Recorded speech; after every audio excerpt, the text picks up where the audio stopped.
Peace, world. What is going on? Happy Friday to everybody. Welcome to Substantial Weekly. My name is Substantial. Man, good to see everyone. Super excited to give you these updates. Do me a favor, if it's your first time watching, be sure to subscribe. And everyone watching, be sure to like the video, share it with the community, let other folks know that we're live so we can get into some things. We got a lot to talk about today. As we do every day, you know what I mean? But super excited, man, to talk about new music from the homies and talk about this upcoming tour and address some of because man, there were a ton of comments from all over the world, man, and yo, I'm really grateful for the love, but we're gonna address some of the we won't say concerns, but people letting me know that they want me in certain cities and want to see me in certain countries and stuff. And so we're gonna talk about that as well, and why I won't be on every show on the road, which is, it's a lot of it's for good reason and stuff. So don't think it's anything negative, like I don't want to be there, because I do, but life, man, life be lifing. So we'll talk about all of that and more in a second, but real quick, shout out to the chat, shout out to Nicholas Reds. Substantial's my name, my man, don't forget it. Hey, real quick in the comment, let me know what song that is from. You know what I mean? TC Williams, peace, what's going on? Fun fact, not too far from where I live, there's a popular school called TC Williams. Peace, what's going on, nephew? Good to see you up in here. Yep, definitely got some cool stuff to cover today. Peace, what's going on, Sal? Good to see you up here. Stratus, peace to you. Warpath, peace to you as well. And Joshua, what's going on? Joshua Copes, not to be confused with Joshua McGee. There you go. Yeah, lyrical terrorist. You know what I mean? Peace, what's going on to Steph, my sister from another mister. Clap it up for Steph. Clap it up for all of y'all. So yeah, man, a lot to talk about today. Oh my God, like where do we even start? I guess first and foremost, today is a historical day. If you've been following the Olympics, shout out to everyone killing it in the Olympics, all the countries, you know what I mean? Of course, I'm biased or whatever, being from the US, so it's dope to see us racking it up and folks coming together and celebrating. That's always a beautiful thing. But all that aside, what flag I fly all the time, and that's for hip hop. Bow that side. There we go. And so, yeah, man, today is the day that we see breaking in the Olympics. It's already happened. I saw some quick clips before I went on. Amazing. Shout out to the B girls and B boys who are repping for the culture and stuff, man. It's dope to see hip hop on that platform. But not just any because the music is everywhere, but to see breaking lifted up like that, and see folks competing, man, it's definitely dope. It's definitely dope.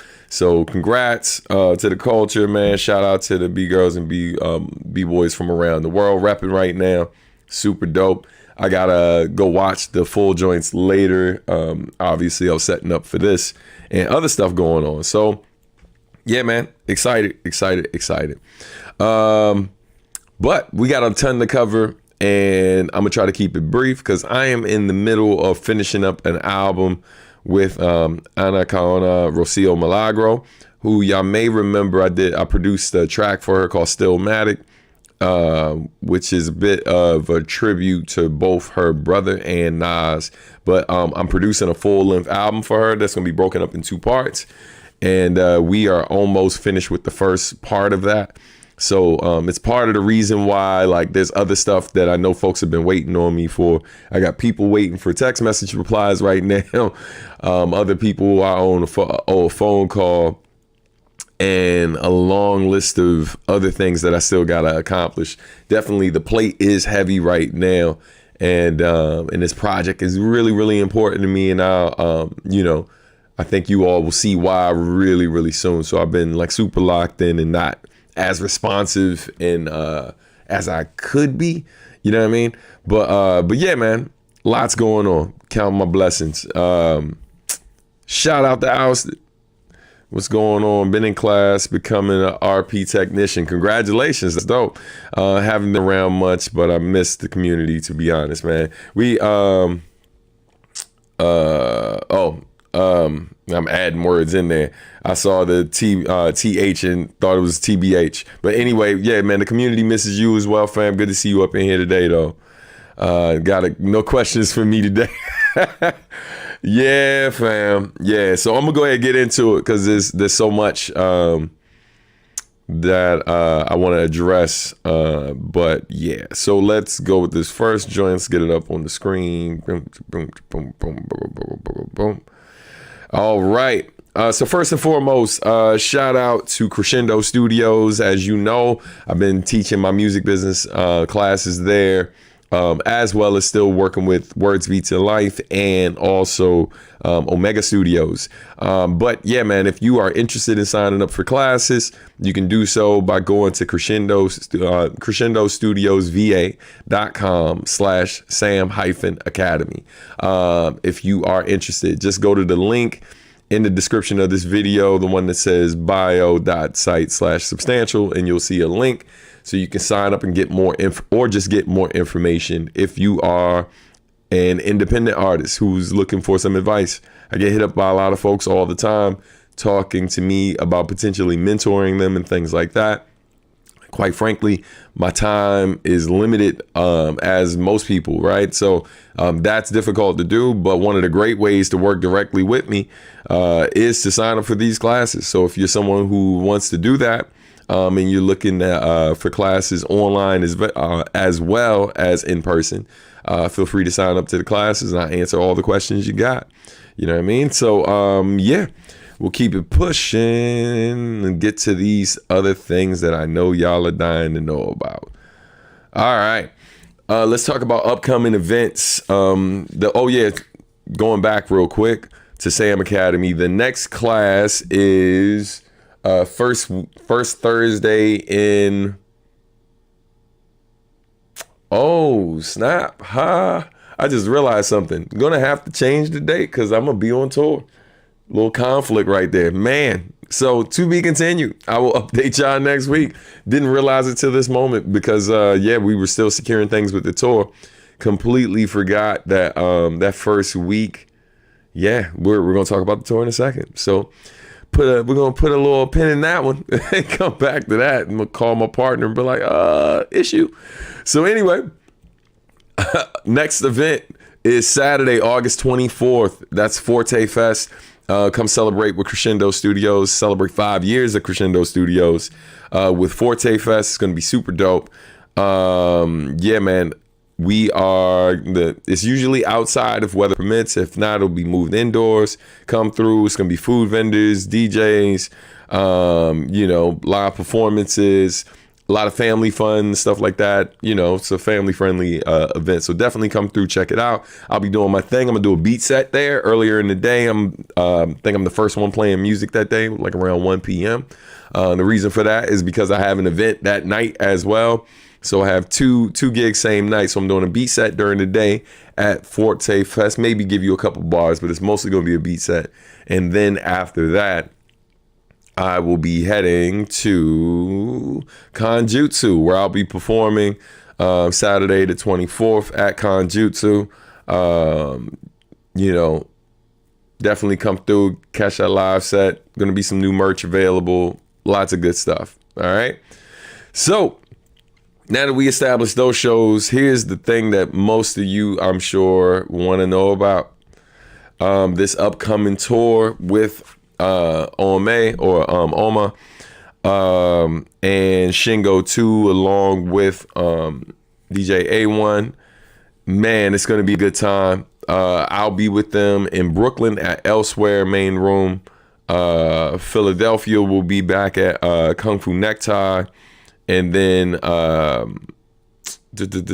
Baltimore after that at the Metro Gallery. And then, man, I'm closing out my short run with them at the Howard Theater. That's going to be, man, it's going to be It's going to be epic. So the last time I performed at the Howard Theater, I was opening for Lupe, and that was a crazy, crazy show. Definitely had a great night, and this, man, is going to be no exception. The last time we've done a show like this, of this magnitude, was what we did at, what was it? Where was it? It was at Otakon 2024. And we'll talk about Otakon in a second, man. I'm gonna do probably a more in-depth breakdown of Otakon at a later date. But Otakon was amazing this year. It was really, really dope. But the last time I had a show like this in the DMV, it was me, Shingo, Minmi, IQ, Marcus D. We had special guests. Asheru came through, and then we had DJ A-Rock was spinning as well. I'm sure I'm forgetting somebody. Cool. Stephanie Gale was there with us. Steph was there. It was an amazing, amazing night. So this show, man, that's going to happen at Howard Theater. Definitely between that night and the New York show, because both of those venues are a bit bigger than the ones in Philly and Baltimore. But those shows are going to be crazy too. But man, performing in the hometown and stuff is going to be great. Performing in Baltimore is going to be great. Philly always shows love. So definitely ready to have a great time with y'all. So come out if you haven't got tickets. Heads up, the New York show is already sold out. So the most you can do in New York is just add yourself to the waiting list, because stuff happens and people have to back out last minute. So I hope to see y'all there. It's going to be crazy. But yeah, don't waste time getting tickets for Philly or Baltimore. Those are smaller venues, so it's going to sell out really soon. In DC, I'm sure things are about to pick up for the ticket sales for that too. So looking forward to seeing y'all, man. Yeah, it's going to be epic. We're about to talk about this in a second, King B. Cruel, so hold tight. We'll circle back to that. But what I did want to address, because when I posted that I'd be doing the tour, something that I knew was going to happen, which is part of the conversation I had with Shingo. I'm sorry, I've learned my lesson in the past. I'm over here snacking, got the blueberries popping. So I got a ton of people, in the comments across Facebook, Instagram, etc., who were like, hey, how come you're not coming to the West Coast? How come you're not gonna be in LA? How come you're not gonna be in Seattle? Why? What's up with Oregon? What's up with Atlanta? I've had people DM me asking me about these things. Also Canada, etc., etc. Hold on. Oh, that's crazy. I'm gonna address that in a second. But yeah. But let me tell you something. So I'm gonna bring up the whole tour schedule, right? And I want y'all to see it. So let me get it up on the screen in a second. Shing02. Thought I had it up already, and I do not. OMA. Okay.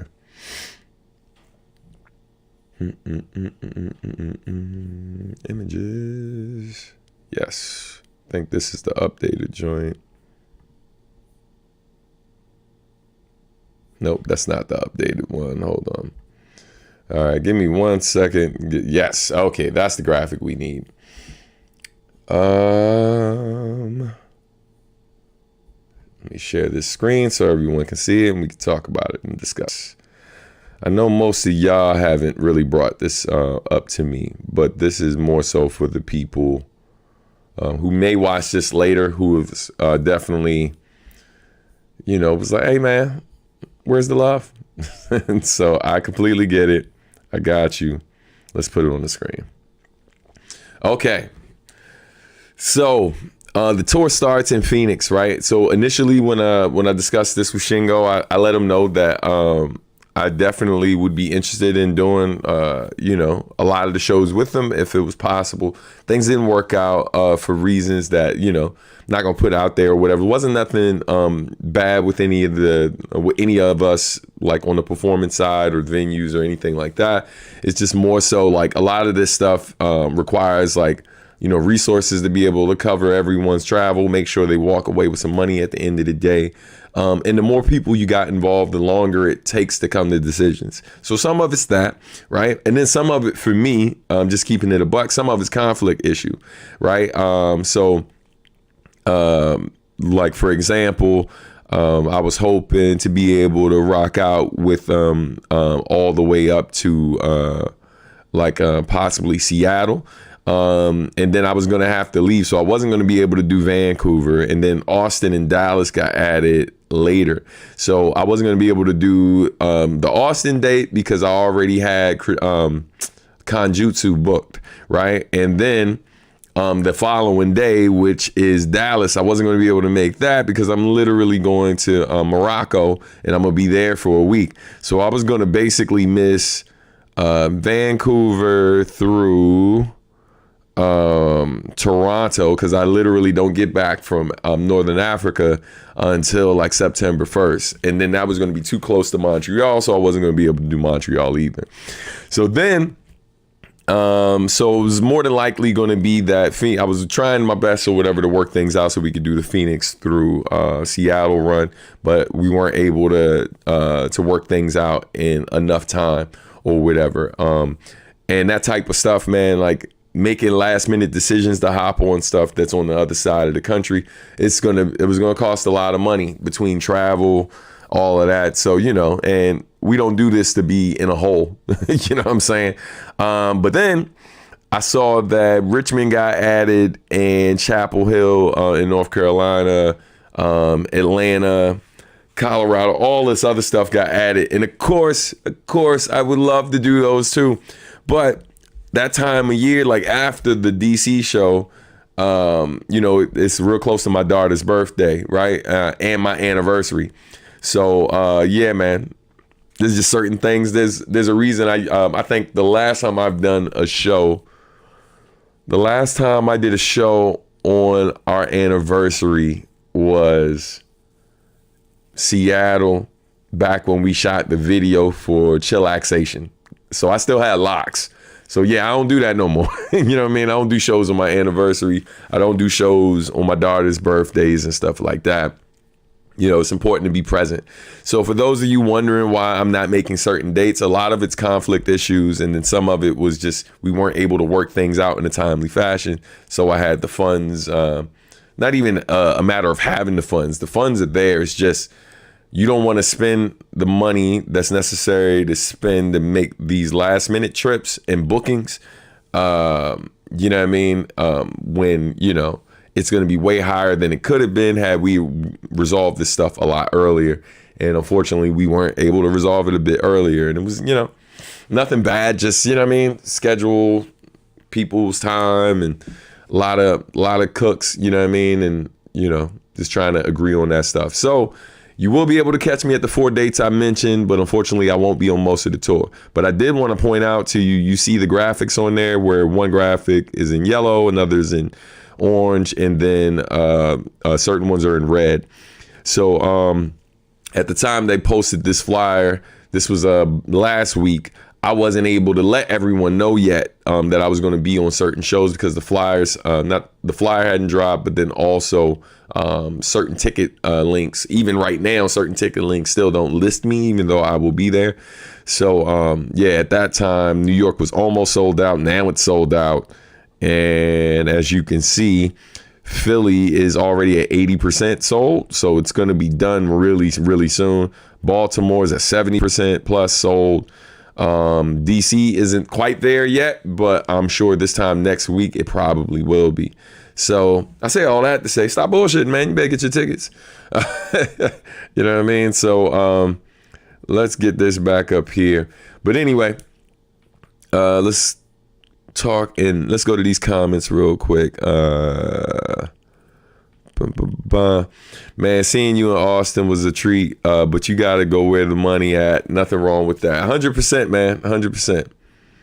Frank, peace. What's going on? Good to see you up in this joint. All right. Been bumping your songs all week. Brooklyn is going to be insane. Can't wait. Thanks for joining this great tour. Man, looking forward to it. Peace, Dan. Would have been great to see you in Montreal, but it's understandable. Yeah, man, I would have loved, you know what I'm saying? Been out there, been able to hang, get some poutine, you know what I mean? Been amazing. But yeah, it is what it is. You know, hopefully, God willing, won't be the last run. So we will see. But let's keep it moving. We got other things to talk about. Let me know if you got questions about the events. Shout out to everyone watching right now here on YouTube as well.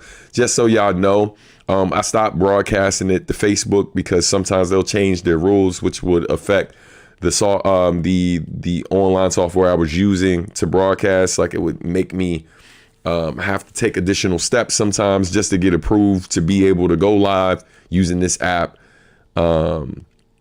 And yeah, who the hell wants to keep dealing with that? So I was like, man, we'll just keep it one place. And then I was also having to go live to Twitch as well. But Twitch and monetization for me probably is never going to happen, simply because I don't have that type of time to go live that frequently. Not saying that other people do. A lot of people, they are earning money through it, and they are fairly active and this, that, and the third with that type of stuff. But quite frankly, like, I don't really go live more than twice a week. And when I do this, it's a whole production. It's a whole production. You know what I mean? So definitely, man.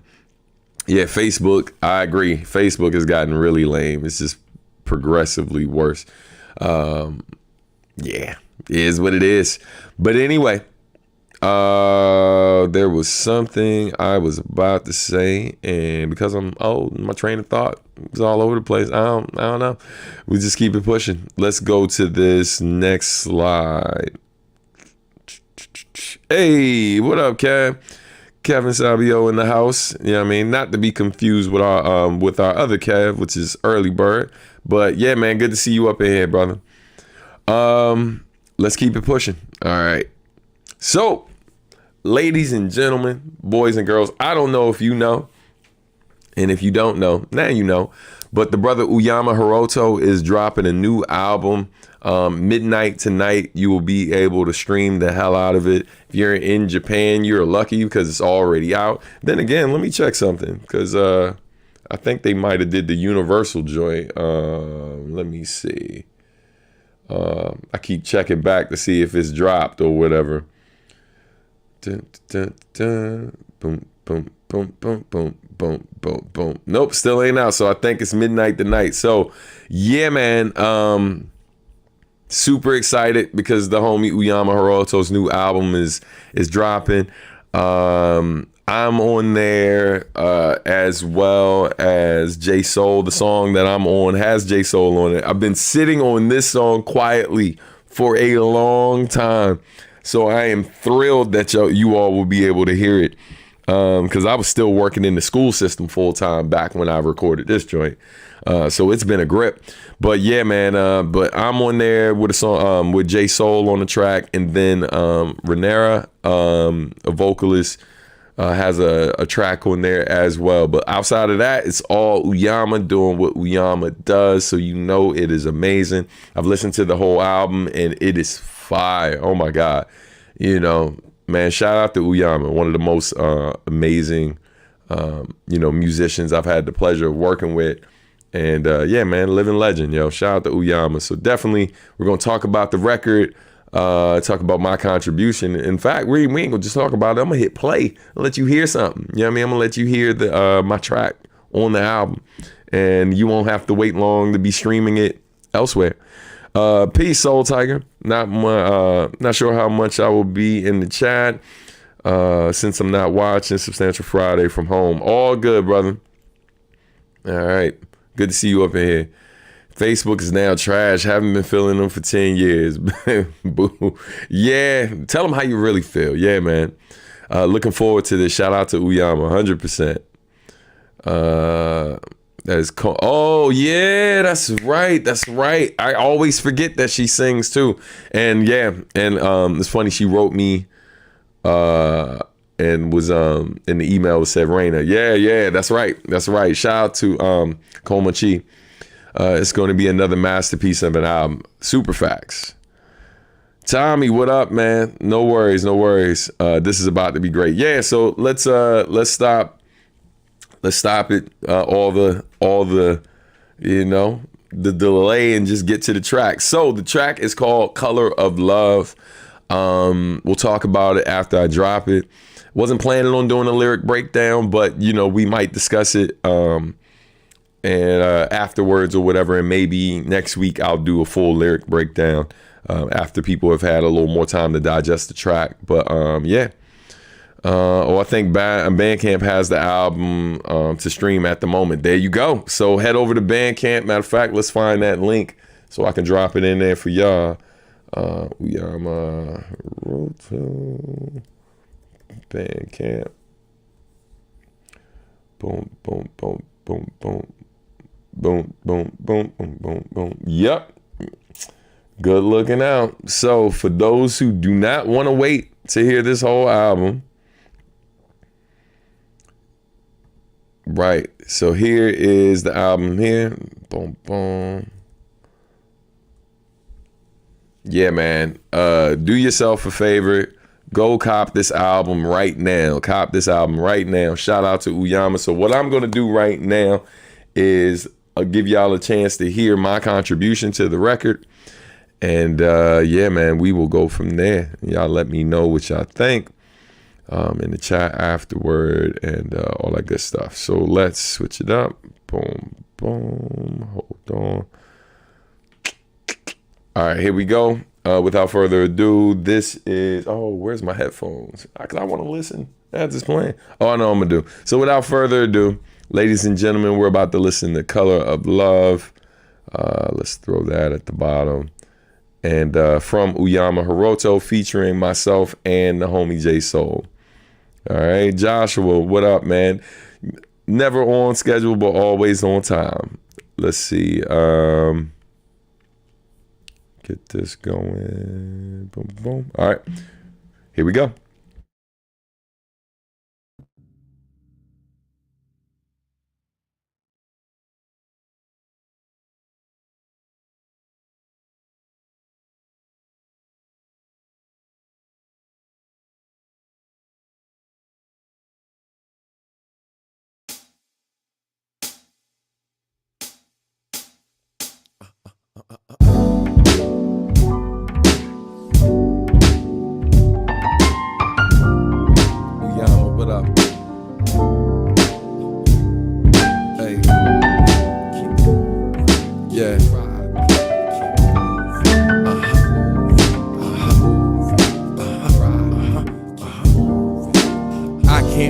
Don't reside in me, and man can't be what he ain't. So obviously, this art I bleed is the God in me's need to paint.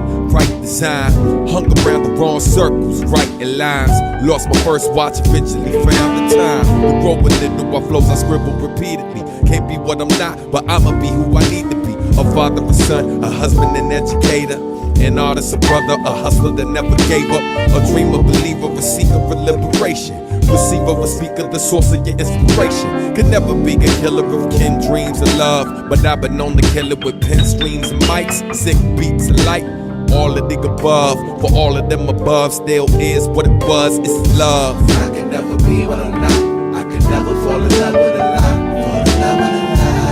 I don't even know how to stop, do or don't, I don't know how to try, I don't know how to try. I could never be what I'm not, I could never fall in love with a lie, fall in love with a lie. I don't even know how to stop, do or don't, I don't know how to try, I don't know how to try. Easy to love a lie, harder to love the truth than yourself in these troubled times. No wonder why we faking on the real, but the sun will rise. Sleep until you find yourself woke when the thunder cries. Spring froze over so cold that the summer cries. Without warning, illest cold shoulders and house warmers. Child storming out, can't handle while life's going. Couldn't hang till the dead family heartbroken. They were blinded by lies, but the truth was high in their sight, like right in front of your eyes, but kept on denying the plight. Focus more on the highs, ignoring the lows out of fright. All under the guise of trying to be positive, right? But positivity isn't the only side of the cube. You can die loving the lie, there's no denying the truth. The law of rhythm is consistently providing the proof. Lean too much to either side and the balance you lose. I can never be what I'm not, I could never fall in love with a lie. I don't even know how to stop. Do or don't, I don't know how to try. I don't know how to try. I could never be what I'm not. I could never fall in love with a lie. I don't even know how to stop. Do or don't, I don't know how to try. I don't know how to try. I never stop loving you. Brown skin, love all night. Some of you. Thick lips, now we had some of Some of you. Do it all fall with the spring and Some of you. Singing in the air. I never stop loving you. Brown skin, love all night. Some of you. Thick lips, now we had some of Some of you. Do it all fall with the spring and Some of you. What's the ultimate goal? I like to believe it's to love yourself. I feel like sometimes our whole lives we've been taught to love anything but ourselves. In love with someone else's culture, in love with how they look and wealth. You start to feel like you're never good enough. But I'm here to tell you, you're not just good enough. You're the greatest thing that ever was. You're the greatest thing that ever will be. You're you. I love you.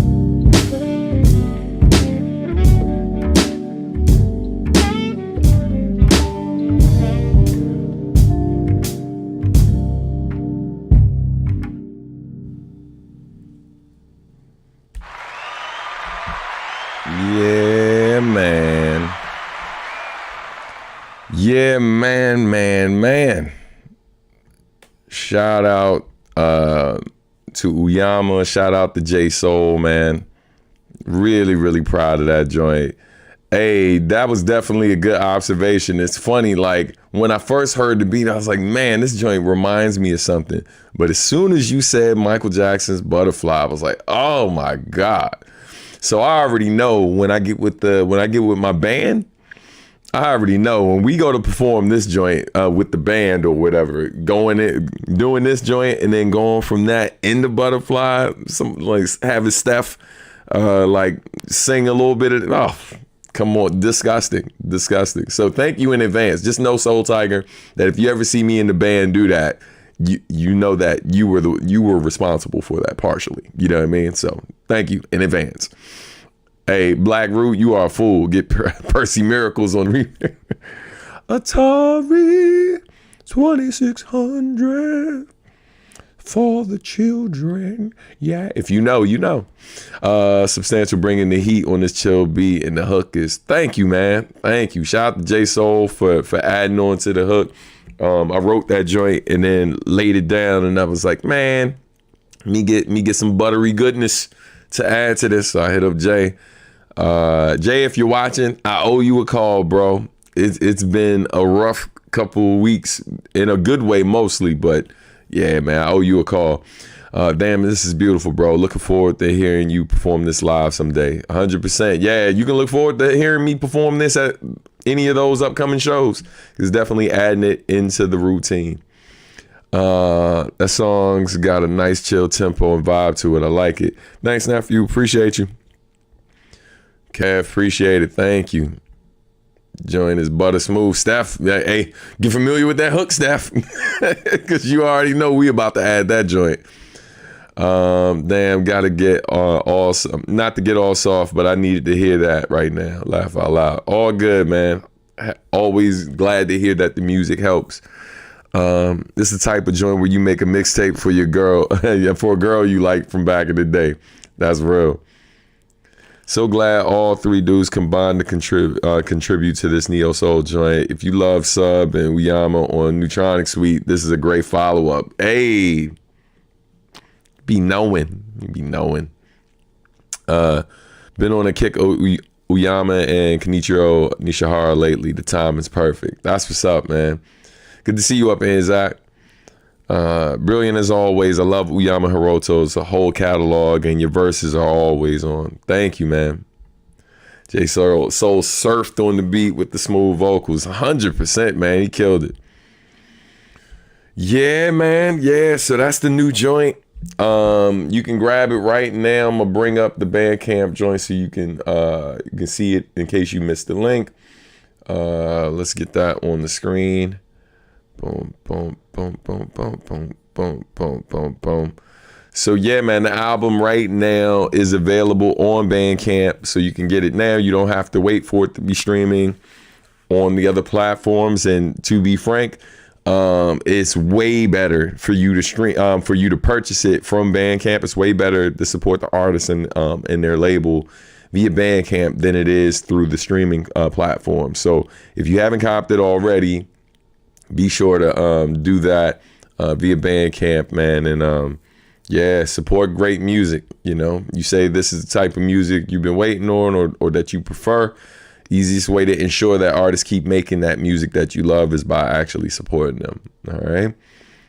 Steph says, already on it. You see what I did with Renegade? Killed it. That's what you did with Renegade. You killed it. We got to learn the other joint too, so we both cannot butcher it when it's time to do it live, yo. We've been trying to add some of the Arknights games to the repertoire as well. Pardon me, the Arknight songs for the games that I made. We're trying to add that to the live show for a lot of the fans who've been discovering me through what I did with Arknight. So definitely look out, man. You know, a lot of cool stuff coming up. Let's see. But yeah, man, shout out to Uyama, shout out to Roth Recordings, man. And be sure to pick it up. Also shout out somebody I forgot to mention before featured on the album. Shout out to Martyr as well. So many good songs on the record. Okay, let's get this back up here. Boom. So yeah, man, again, the album will be on all streaming platforms by should be midnight tonight, so you'll be able to see it on Spotify, everywhere else. Be sure to support Uyama. Be sure to share the music with people you think that would appreciate the music, man, and stream the hell out of it, download the hell out of it, post about it, etc., etc. Please support the homie.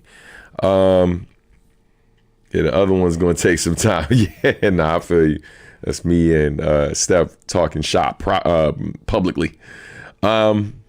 There was something else I wanted to mention to y'all. Oh yeah, if you are not following me on Instagram yet, please do so. I am just over 300 followers on Instagram away from hitting 15,000. So I'm really, really close to hitting 15,000.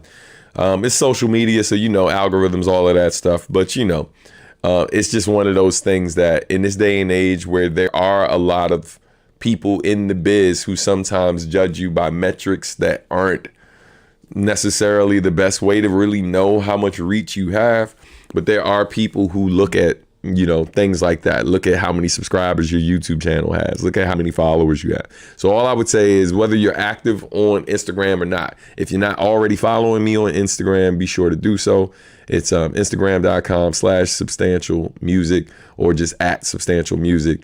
Go ahead and do that. We can get a bit closer to that 15,000 mark. I'm pretty sure that by the time that tour ends, I'm probably going to be close to like 14.9 or 15,000 by then. So we'll see. Soul Tiger says, on a somewhat related note, Umoja has been on repeat for me recently. Just a dope overall classic, well-rounded track. Man, thank you so much. Shout out to Odyssey, who I believe dropped something new today as well. I got a notification from Bandcamp. Shout out to Odyssey, who produced the track and executive produced that album, Home Is Where the Art Is. Umoja is definitely one of my favorite songs I've ever done, and I feel like is a criminally underrated track. Yeah, and yo, I'm gonna talk about something right now. A conversation I had with my wife. You know, because we talk about our career paths and different things like that, and you know, vent about some of the things that we see in our businesses that concern us or trouble us or just get us thinking about, like, I wonder why people feel that way. You know what I mean? Dato or Dato, I'm pretty sure it's Dato, I guess. I really hope y'all playing Blessing It. You will see, but the only way you're gonna know is if you're there. So yeah, man, just so something we were talking about, right? I was watching a something on YouTube where a guy, I think I was watching FD Signifier. If you're familiar with his YouTube channel, I was watching one of his breakdowns where he was just talking about certain hip hop artists and some of the messages in the music and different things like that. And while looking at that, I got hit up by a random fan who was inquiring about my first album, To This Union, because I'm thinking about doing a repressing of To This Union because I've been getting a ton of requests for it. So not just a repressing of the vinyl, but a repressing of the CD as well. The CD will likely come first. Vinyl is going to take a little bit longer. So that's in the works, just so y'all know, for those of you waiting on new merch. By the way, before I forget, if you haven't subscribed and you're watching this right now, be sure to do that. Please and thank you. Like the video if you haven't done that already. I know it don't seem like that does much, but it actually does. As someone who looks at data and analytics all day, it definitely helps in terms of visibility for artists. So please sure to like the video, subscribe, share it if you don't mind. So back to what I was saying. So that's coming, To This Union, repressing, all of that. But something I was thinking about, right? Because the other day, this Instagram page had shared 2 different photos of me and Nujabes. And what a lot of people don't know is that a lot of these pictures, you know how it goes. Once you put it online, you know what I mean? Once you share it to the world, it's out here. But I always stress to folks, I'm like, hey man, just do me a solid and just tag me, give me credit. Because you can't in one breath say, oh, this artist is so underrated. Oh, Substantial, so underrated. More people should know about them. But then you share things that I'm directly responsible for or I'm in, right? Like in the photo, and then don't tag it. You know what I mean? You don't tag it. You don't tell people that, that this was literally from my, you don't say anything about me. You be like, oh, Nujabes. And meanwhile, he's in the picture with a ton of different people. And so one of the things I did in the comments was I dropped a comment letting people know, I'm like, hey, the only black guy in these pictures that they posted, it's me. I ain't say it like that, but yeah, it was me. And then I also tagged Uyama Hiroto, who was in it, because it's just like, F wait until we're dead, fam. Give us our damn flowers now. Acknowledge us while we're here. Where literally, like, it has immediate benefits to not just me, but a long list of people I'm responsible for.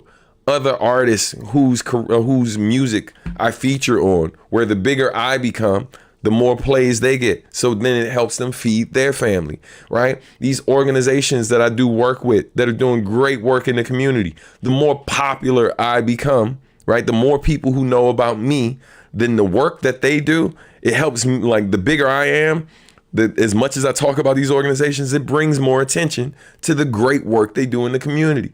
So don't just think that when I'm like, yo, man, say my name, give me some credit, that it's just about me. It's partially about me, but we got to recognize that, yo, like, I can't speak for other artists, but who, like those of you who are watching right now, you know who the hell I am for the most part, right? Like, as well as one can know me from watching these. But if you pay attention to the type of stuff I make, the type of work I do when I'm not behind a microphone, this, that, and the third, and who I've been consistently for God knows how long at this point, yo, you know that the stuff I do benefits more than just me. So yeah, it's annoying. It's super, super annoying for me. It's a pet peeve of mine where people post different things related to me. Even if you are just, your post is focused on Nujabes, that's cool. But hey man, we ain't just nobodies in the pictures. And I made it clear too when I said, I was like, I told them who I knew in the pictures, and then there were other names I didn't know. But I acknowledged the fact that, yo, these people are here. They're real people. You know what I mean? So, yeah. Like, and why this is a big deal?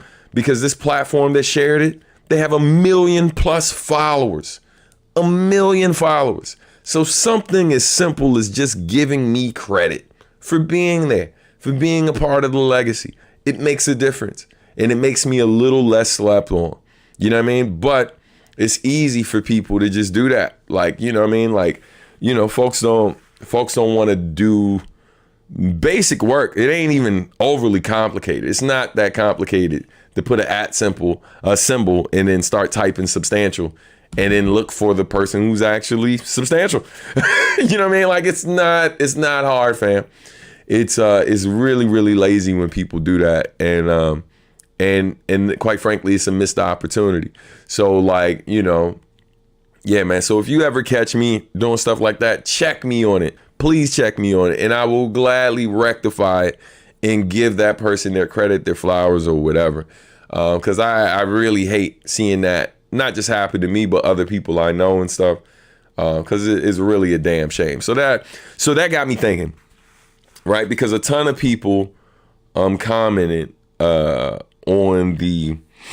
they commented on the photo. And the crazy thing about the photo too is, we'll address that another time. But anyway, not commented,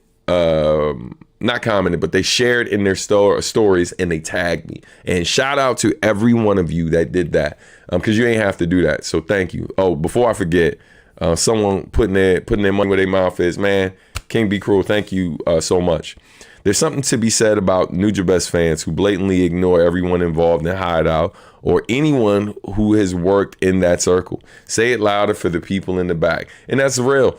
And, you know, and look, I could easily be the guy that brings race into it, right? Because outside of Uyama Hiroto, outside of Dexstream, outside of Uyama Hiroto, Dexstream, and L Universe, better known as Verbal, right? And Minmi, most of the artists that Nujabes worked with, right? Most of them who he collaborated with are black, right? So there's a part of my community, including me, who could easily be like, yo, see, this is the thing we're talking about, right? You act like, you know, like you love to crap on black artists for making a certain type of music or pushing certain imagery and certain messages. But then meanwhile, you got a ton of black artists who are part of this legacy, who literally every album this man has put out, we're there. You know what I mean? The first artist he signed to his label, me, a black man, the one artist he's done more songs with than anyone.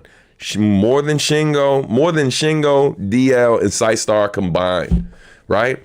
I've done more songs with Jun than most of the artists who work with him. I'm pretty sure all of the artists who work with him. And I think the only person who's close to that is maybe Uyama, because he played on so many joints. And the whack part about that is he's not credited on a lot of joints too. Like at least not listed as a feature, even on other joints he played on. So yeah, man. So I say all that to say, hey, give people their respect and their flowers for the contributions they make, and just and consider the fact that it really doesn't cost you anything to do that. Even if the main reason you're there is because you like the beats and you like Nujabes, still, just know that this person you claim to love so much, he loved us. He rocked with us. He didn't know you though, but he knew us. And he made sure that when he worked with us, he gave us respect, he gave us opportunities, and we looked out for each other. So if you claim to love and respect him so much, look out, show love and respect to the people he worked with. You know what I mean? Even if you don't like our stuff like that. But if you're choosing to share the songs with us on it, then the least you could do. The least you could do. And the crazy thing is, for people who claim to love him, who claim is about him so much, the numbers show otherwise, right? The numbers show that some of the most popular songs, or some of the most popular songs on every one of his albums, are the songs with us on it. So there's something to the whole us together, you know what I mean? So let's stop pretending like this man's legacy is solely his alone. We all all of these artists that work with him. It ain't just about me. All of us contributed. So show some respect, show some love. Uyama has a new album that hopefully will not get slept on, but what will help it get slept on? If you're out here talking about Nujabes and songs that Nujabes did that happen to be your favorite, that also happen to feature Uyama, but whenever you share it, you don't even make mention of this man. You know what I mean? So yeah, man. And it's just like, yo, there's a lot more I can say on it. But that's one thing I wanted to point. And the funny thing is, that wasn't the original point I was even trying to make. But I was like, hey, while we're here, let me address it. Let me get to some comments, and then I'm going to get back to this original point. Let's see. Man, hey, Joshua, man, thank you too, man. This clap is for both Joshua and King Be Cool. Thank you. Mr. Keep Them Babies Up the Pole, talking that talk. Without you, I wouldn't know Uyama or Kenichiro or Systar or Marcus D.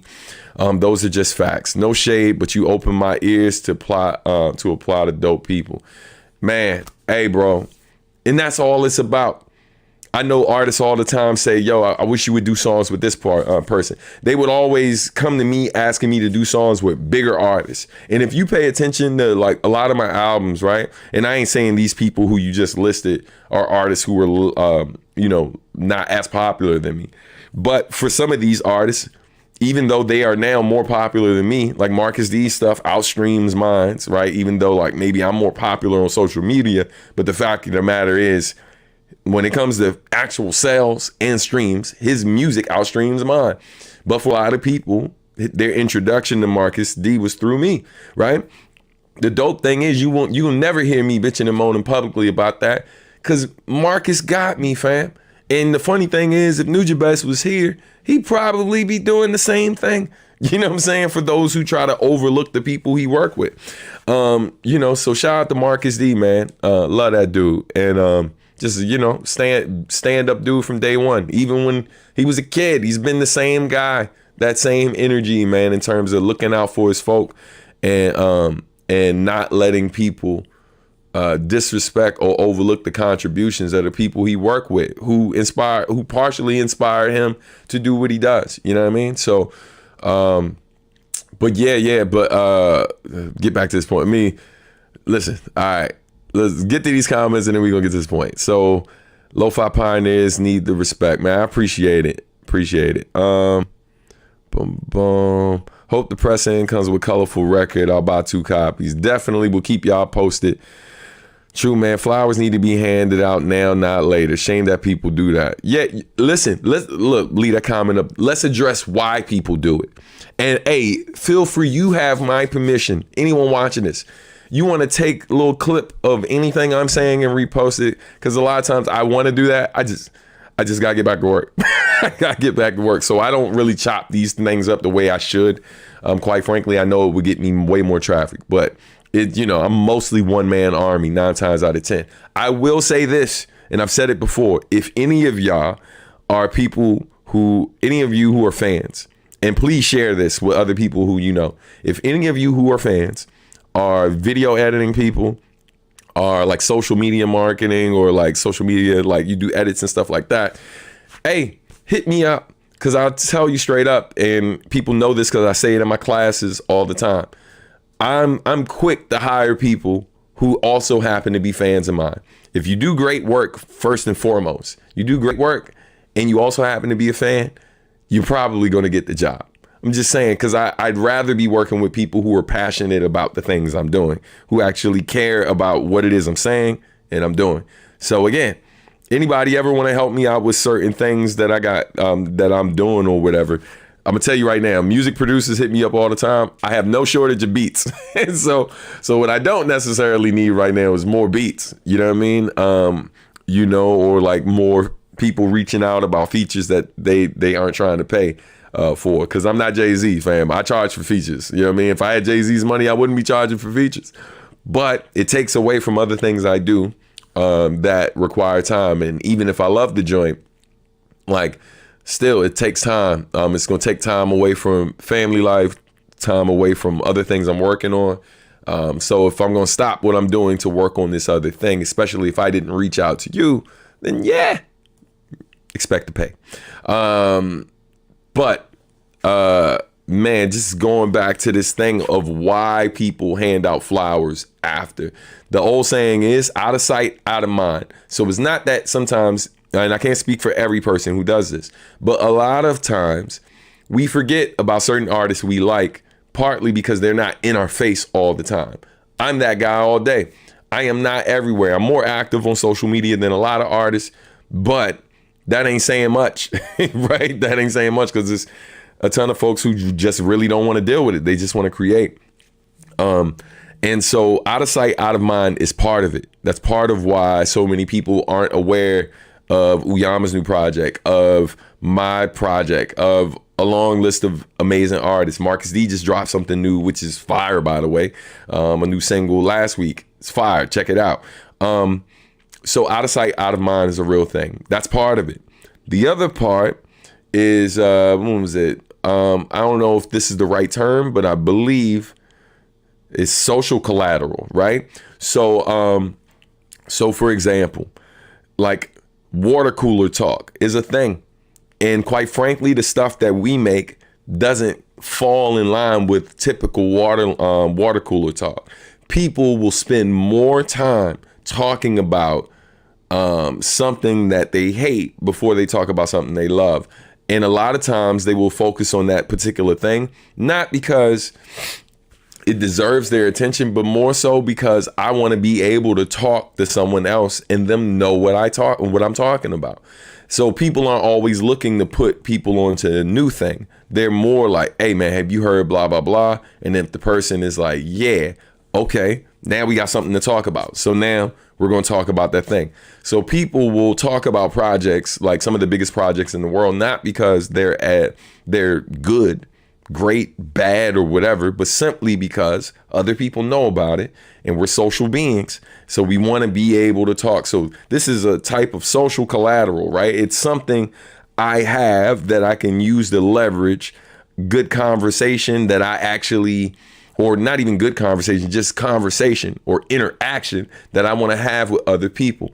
So I can't do that if, you know, hey man, I got that new Substantial Adultish album, and you walk into the job and no one has heard it. So most of them do not care because they aren't actively looking for good music or whatever. They're just looking for the next experience where other people can relate to said experience, and that gives them something to talk about, right? So part of the social collateral piece is when someone dies, right? Because when my time comes, because everybody time comes. So when my time comes, all of these sites, a good amount of which already follow me, right?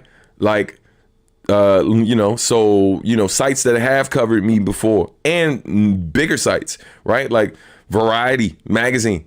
Like, I don't know if they still follow me, but they were following me at one point in time in a long list of really big publications. These people know who I am, right? A rapper who's a chart-topping rapper's had lots of viral moments for good and bad reasons. Was literally in my DM last week. These people know who I am. So don't get it effed up like, like Substantials is a lot of people, movers and shakers, the cool kids sitting at the cool cable. They know who the F I am, right? Not all of them, but a decent amount, where if a fraction of them just covered or talked about what I did more, it would make a significant difference in how well my stuff streamed, how many more people would know about me, and blah, blah, blah. But that social collateral piece, right? They're not going to get a super amount of brownie points for talking about the old guy who raps, even though I've rapped better than probably 90% of the other shit that they post about, right? They don't get those type of brownie points. And the same is true of the music fan, right? Who, like, sure, listening to my stuff because it's good should just be enough. But that social piece or whatever, right? Like being able to talk with people who know what's up. And so, yeah, man, so I get a ton of messages. A comment on this channel the other day where someone was talking like I'm not active. Like they were basically like, yeah, like, yo, when you were really, they said something along the lines of when I was really active around the Bop Alloy stuff and blah, blah, blah, this, that, and the third. The crazy part is I probably have put out more music in the latter half of my career than I did in the beginning. That's one. I definitely do higher numbers than I did before, right? In terms of on the streaming side of things. Like since like 2017, between Nujabes's catalog being added to streaming at the end of 2016, but also because of the video game music I've done, also because of the instrumental stuff I've done, and moments like Anime Gives Back, where I contributed to 2 of those, and then now throw in the Evo project in the mix. So these are things that are doing crazy numbers, right? Like stuff is charted on Billboard, lots of sales. I think last I checked, I'm at like 140 million streams or whatever, according to Muso AI or something like that. And it's probably higher than that because like sometimes you have to connect certain things, so it's not even connecting the dots. And that doesn't even include the song I did for PUBG Mobile that was never released on streaming platforms, which on YouTube alone has 78 million plays. So a ton of people are walking around like your boy is like, I'm from yesteryear or something, right? Like, yeah, I've been at it a long time, but let's be clear. My stuff is doing more numbers now than it did back then. You know what I mean? Now, physical copies, I maybe sell a bit less. That would be accurate. But when you look at what the streaming numbers are, mixed with like other opportunities I've gotten to business, a lot of folks, they just don't bother to do their research before they make the comments. And it's cool. I don't get offended. I just got to let them know a lot of times. I was like, hey, man, there's a lot you've missed out on, fam. And that's because you've been paying attention to other things. And that's cool. But, yeah, man. But the last thing I'll say about this, because I'm trying to get the thought out before I read one of your comments and then I go on another tangent. Because we already over the hour. I said to myself, I was like, an hour, and I'm out. Lying to myself, per usual.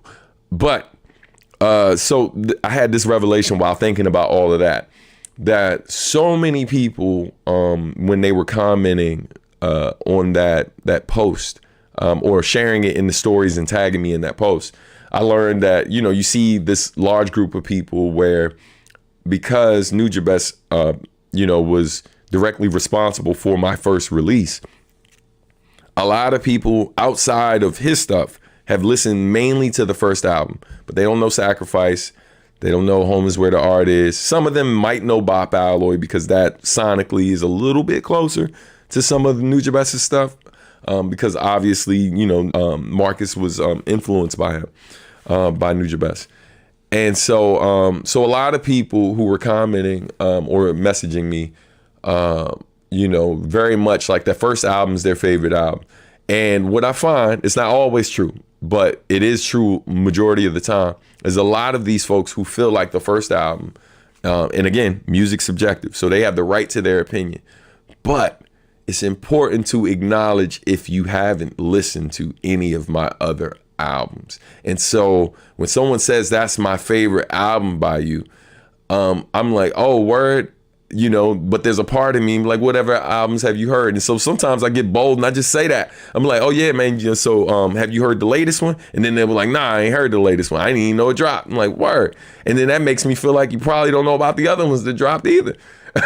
You know what I'm saying? So, and what I've learned a few times when I've said it, when I've actually come out and asked, that's usually the case.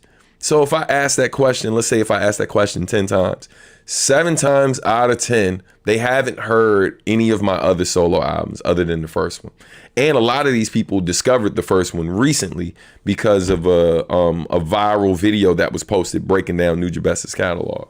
And so a lot of people, that person talks about If I Was Your Mic in the video, I think was the main one they mentioned. So that made If I Was Your Mic's numbers go through the roof. And so all of a sudden, this song that's been around for a long time has become like a lot of people's new substantial Nujabes favorite joint. So it's cool. I ain't tripping. I still reap the benefits from it. Obviously, his legacy benefits from it. But this is what I will say, and this will end the rant.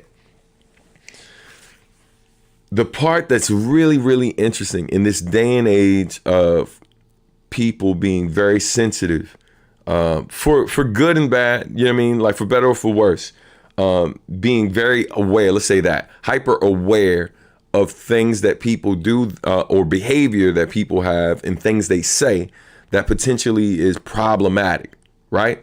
So like, you know, you basically saying or doing things that lets people know that you maybe or probably are homophobic, right? You doing or saying something that lets people know that you probably are or may be transphobic, right? Or you may be a racist, or a long list of things that artists have put in their music, interviews, all of this different stuff just out here in the world living that let people know that, yes, some of your behavior is problematic, right?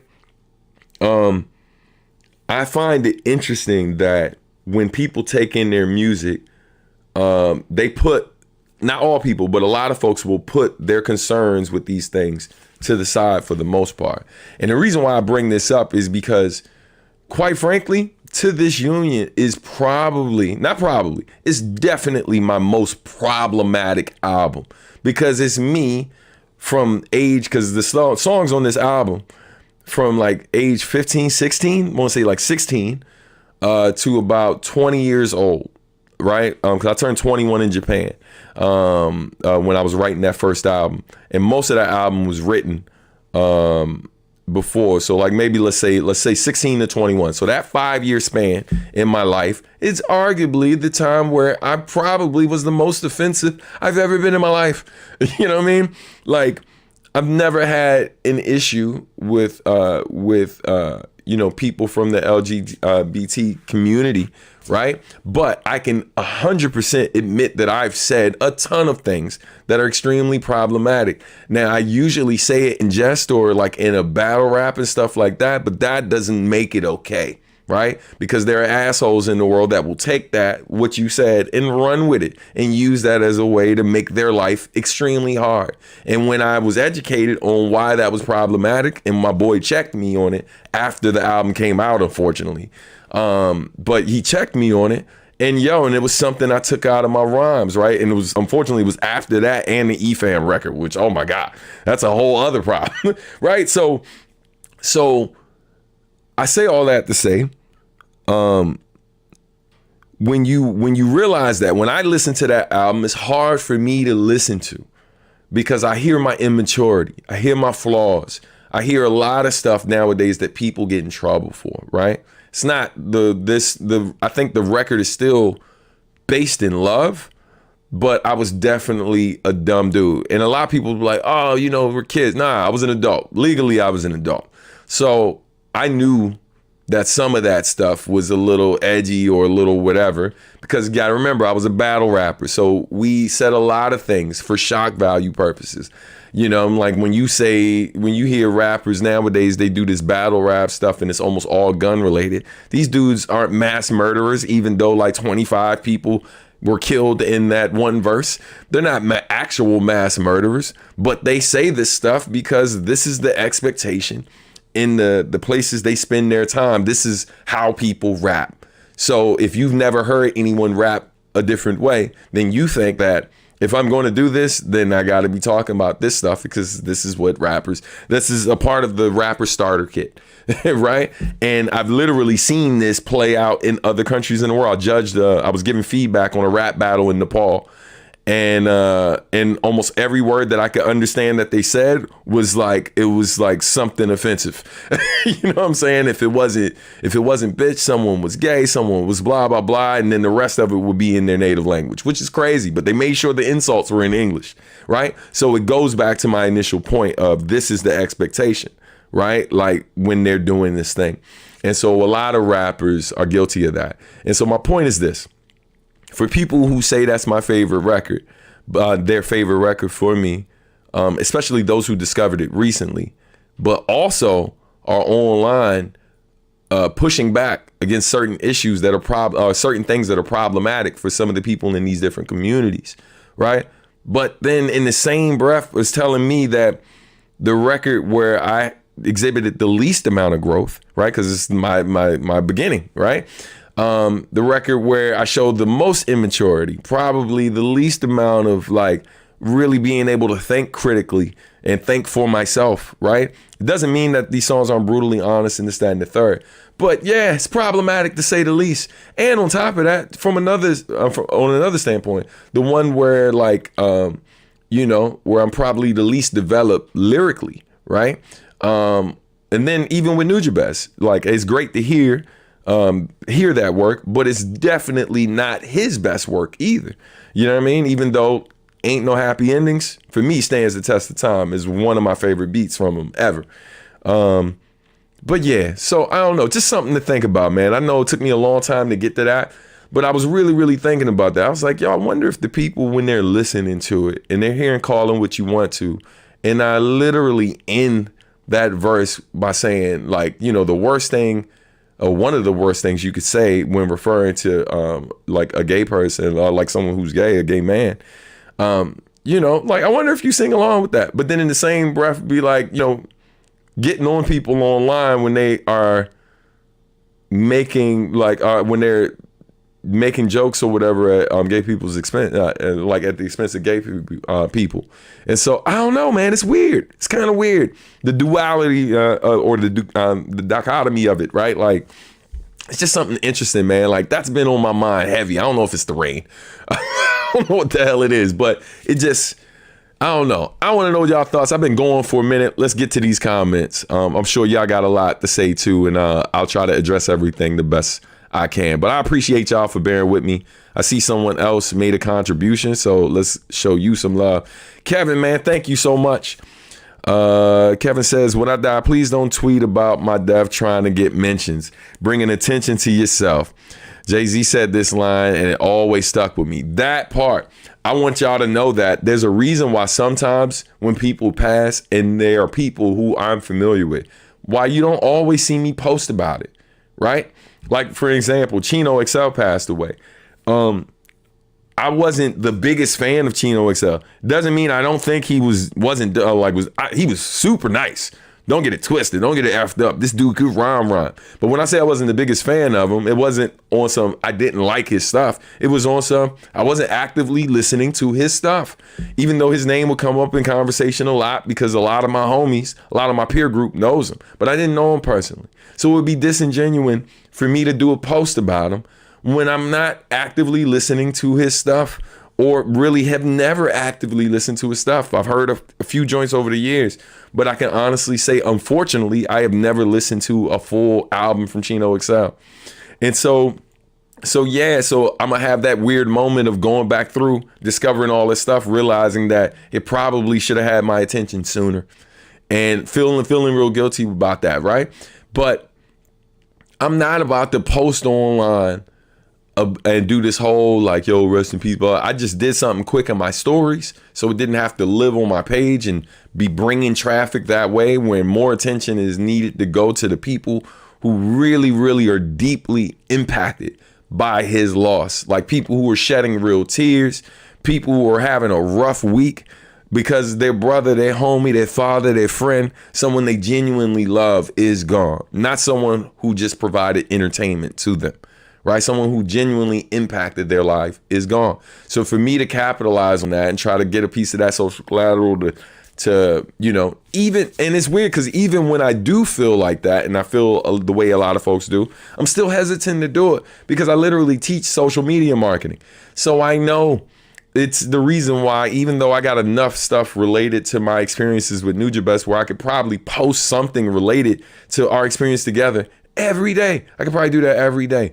And I would get way more traffic, way more follows, et cetera, et cetera. I could do that. But it's the reason why I don't.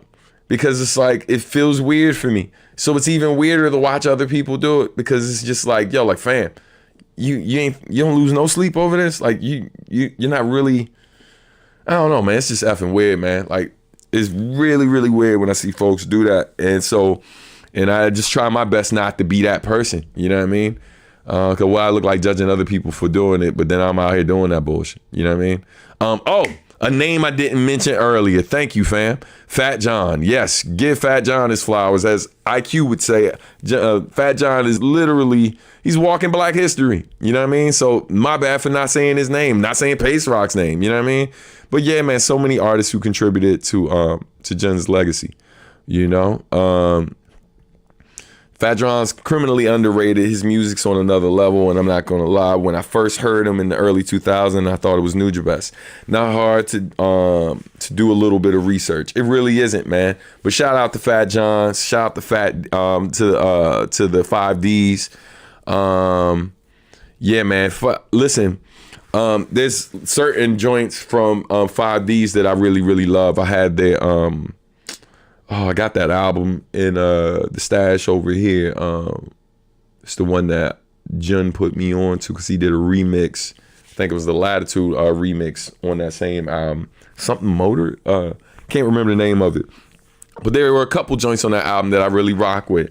You know, they're not like overly lyrical. I feel like they were really good at making good vibe, a great vibe and stuff. So I'm a dude that, like, while I love the vibe, like, I prefer, the rappers I listen to most are probably, I wouldn't say they're all the lyrical miracle rappers, but I definitely like people where it's like, yo, I run it back a bunch of times and I'm still catching lines. But I also don't like it when people kind of overdo it, where they're like, you got people who overextend the punchline, where like they're building up the one punchline, like, off the head off of head like a man that's decapitated, whose head falls into the basket, and then the basket falls off the cliff, and something, and they still going. I'm like, fam, got it. I got it.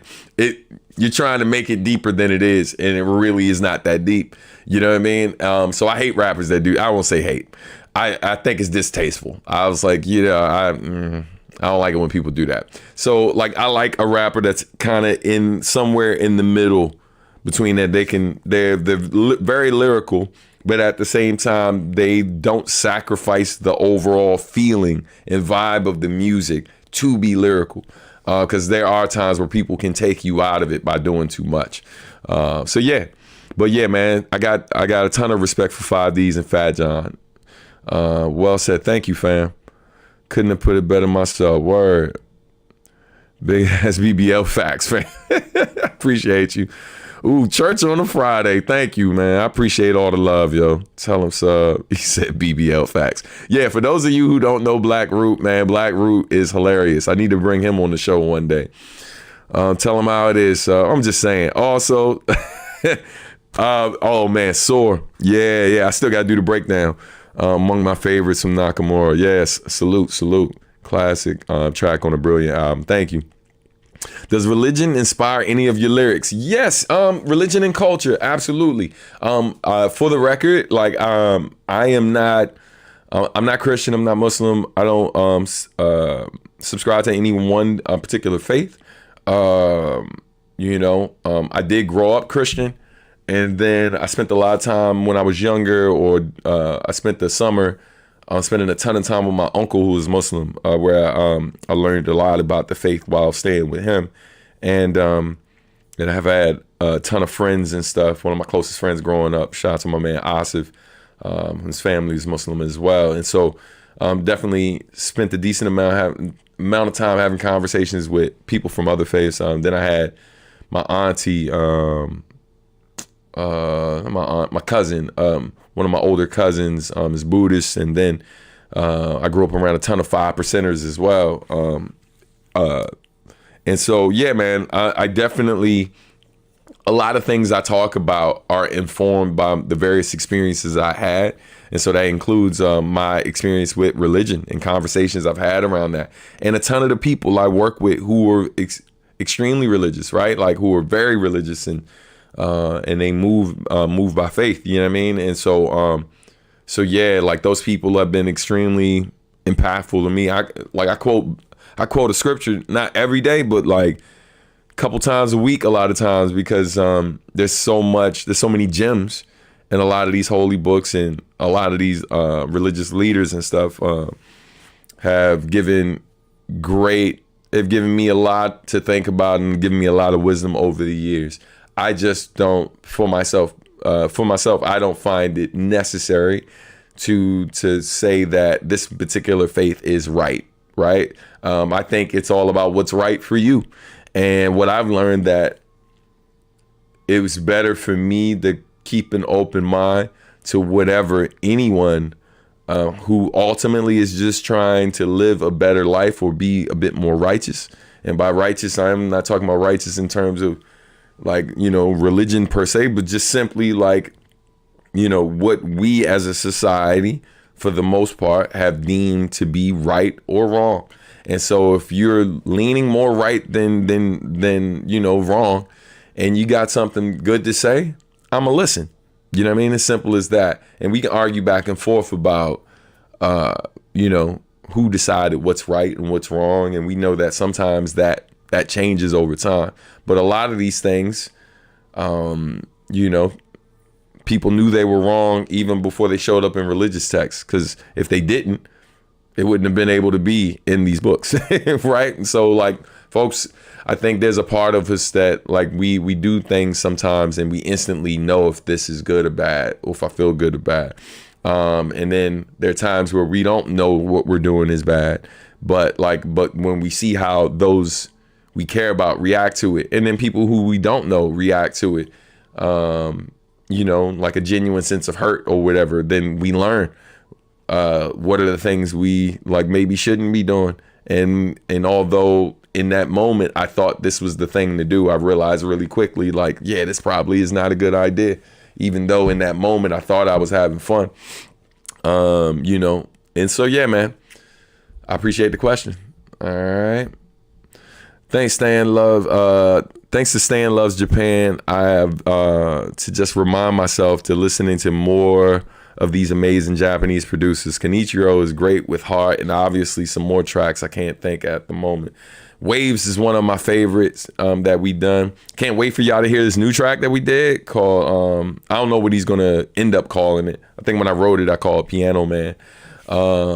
You know, shout out to Billy Joel.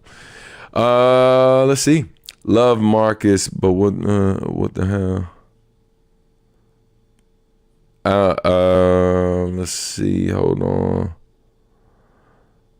I'm always praising Soar at Tommy. It is my top 3 substantial tracks all times, and for a while was my favorite.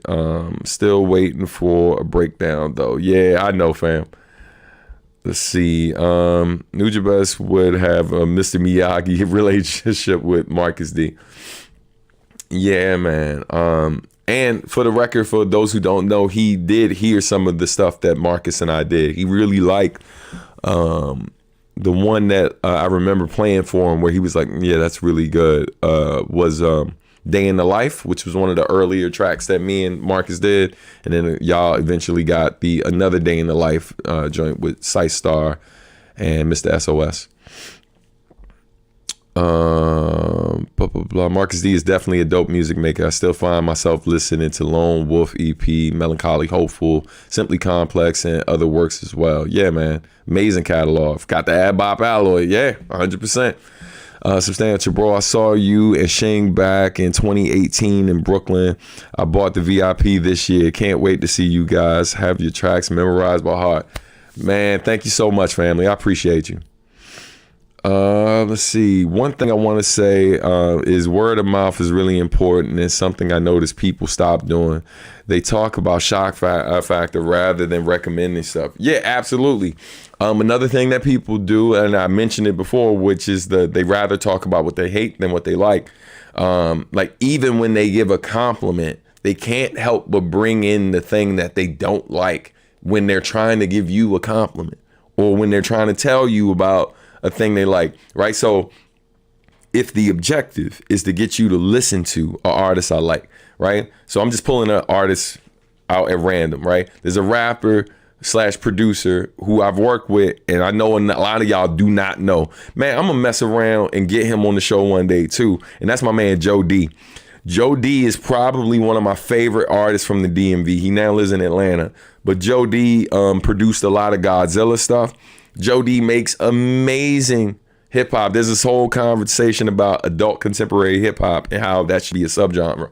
Well, I can tell you straight up, this dude that is his lane. That is what he makes. Real soulful, really, really thought-provoking stuff, like in terms of like just really looking at where we are in life. And when I say we, I'm talking about people like who've like, you know, in their 30s and 40s and like where they at with their decisions, but he does it in a way where it's still enjoyable to the people who aren't there yet, right? Like, you know, he got this line, this song that he did with YU from Diamond District, which is crazy. There's a joint where he's like, he said something about I'd rather Laffy Taffy. That was a popular song back in the day, that a lot of people, especially the people who were super hip hop heads, me included, did not love, right? But it served its purpose in the party.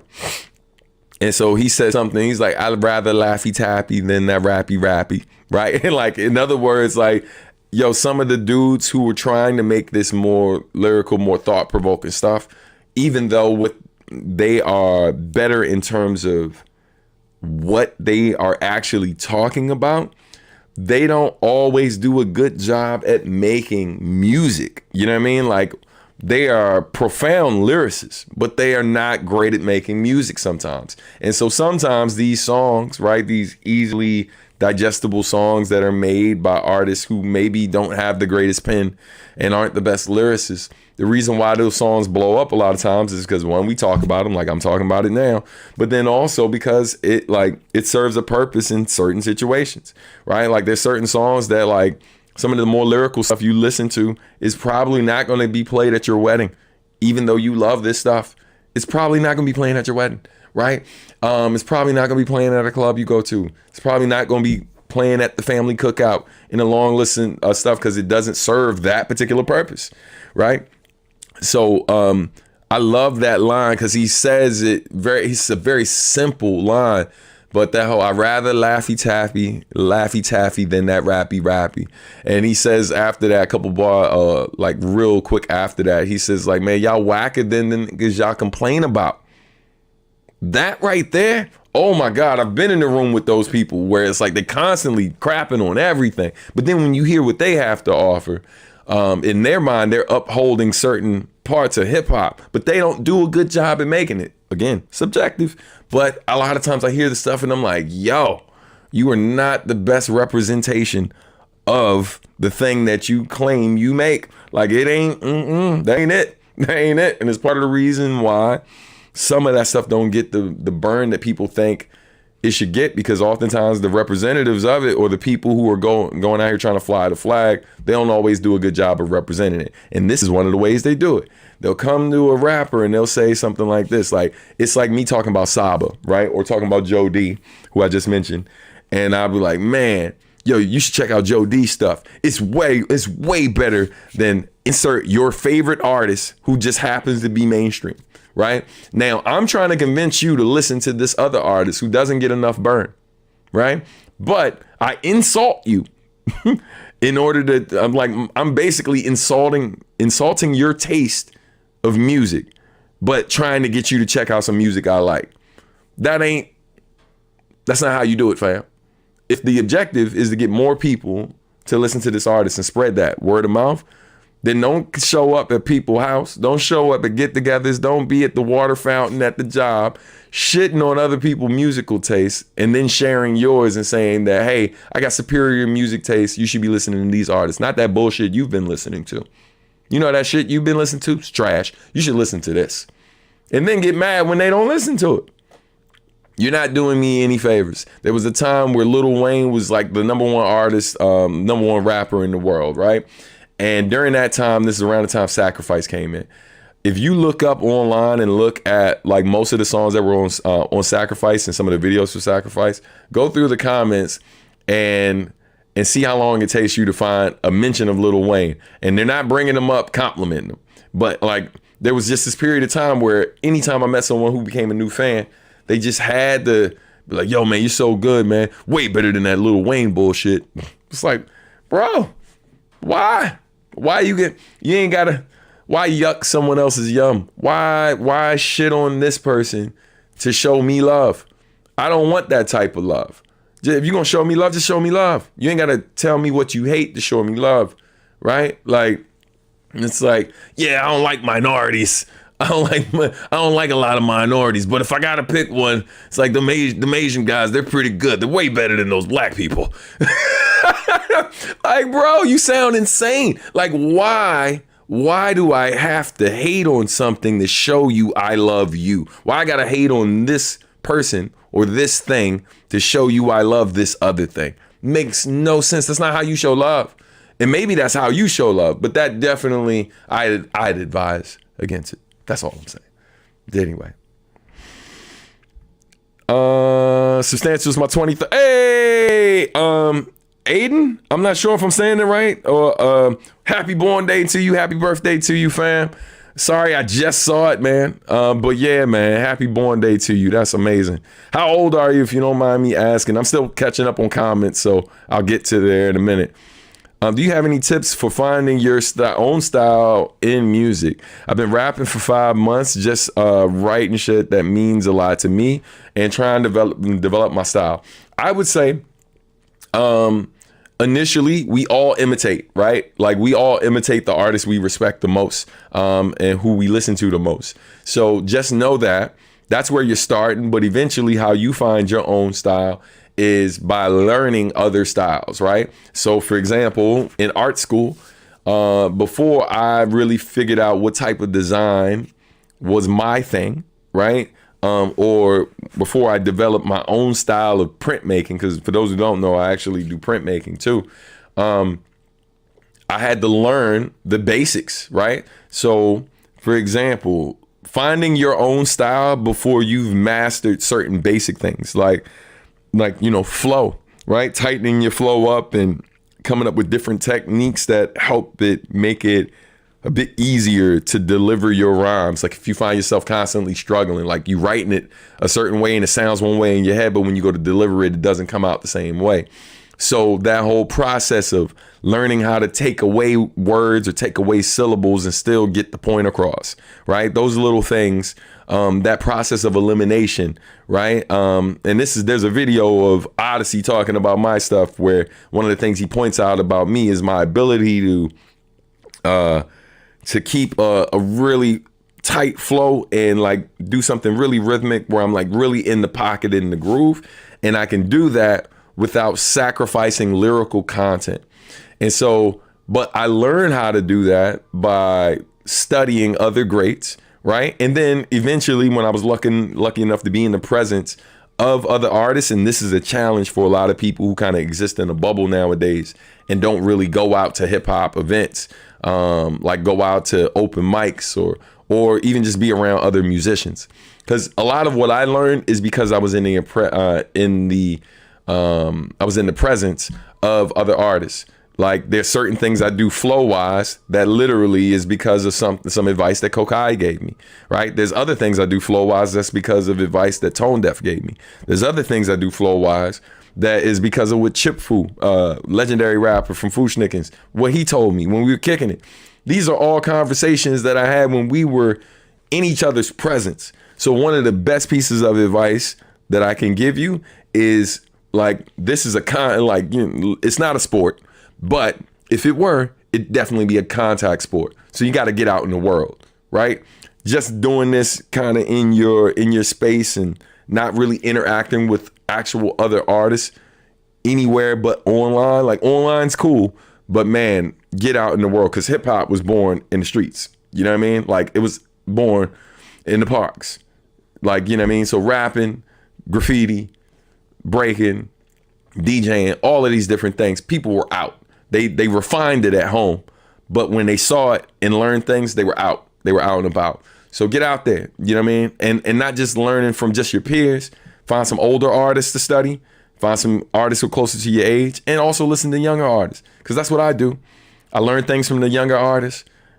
I learn things from my peers, and then and I still study the legends as well and see where they are with their development, you know?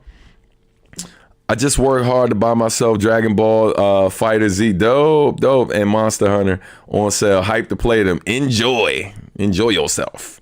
This time it wasn't on me. Not at all. I went down a path that I'm not sure I should have went. We will see how this video ages.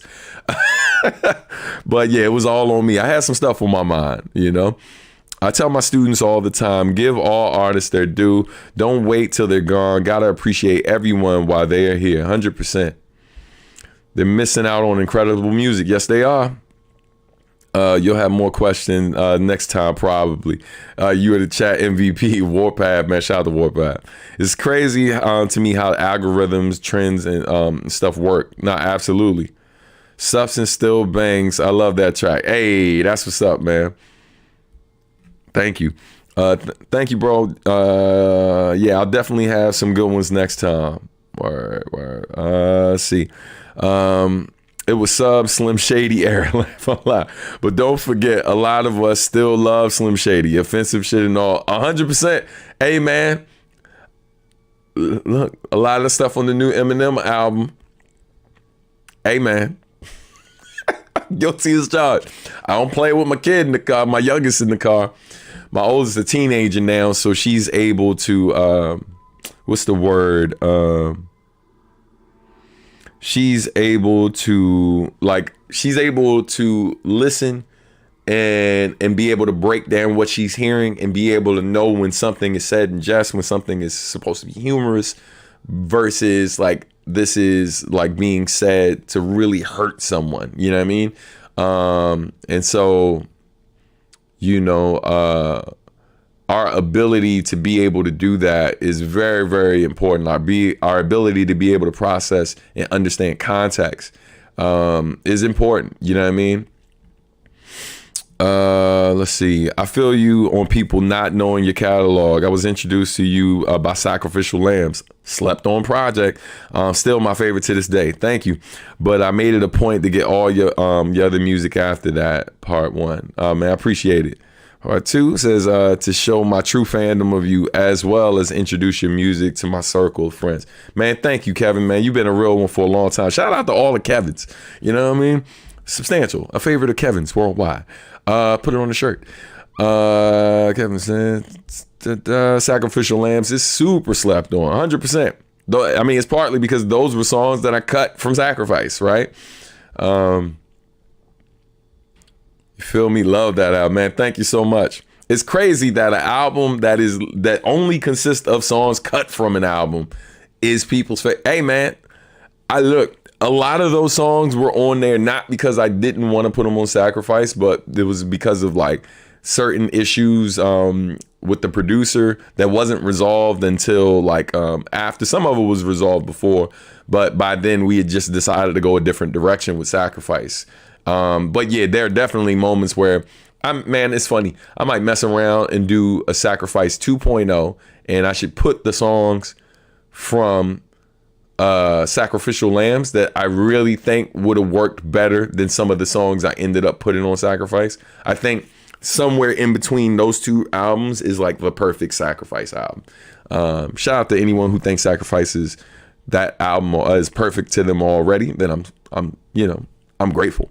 But yeah, there are definitely moments where I go back and listen to Sacrificial Lamb like, damn, yeah, if I didn't mix this and had Tone mix this and maybe added this or just had somebody else mix it, like it would have been really good on the record. I think it's the ability to look back and be like, oh, this was problematic, and understand that it's not cool is all that matters. I don't think it's like, oh, I can't listen to that older stuff. 100%. I agree with that. This is why I give people grace and make space for people to evolve. 100%. Because if we immediately demonize everybody for every mistake they've ever made, like every mistake they've ever made, listen, and some of these mistakes are huge. They're huge. They're really big mistakes, right?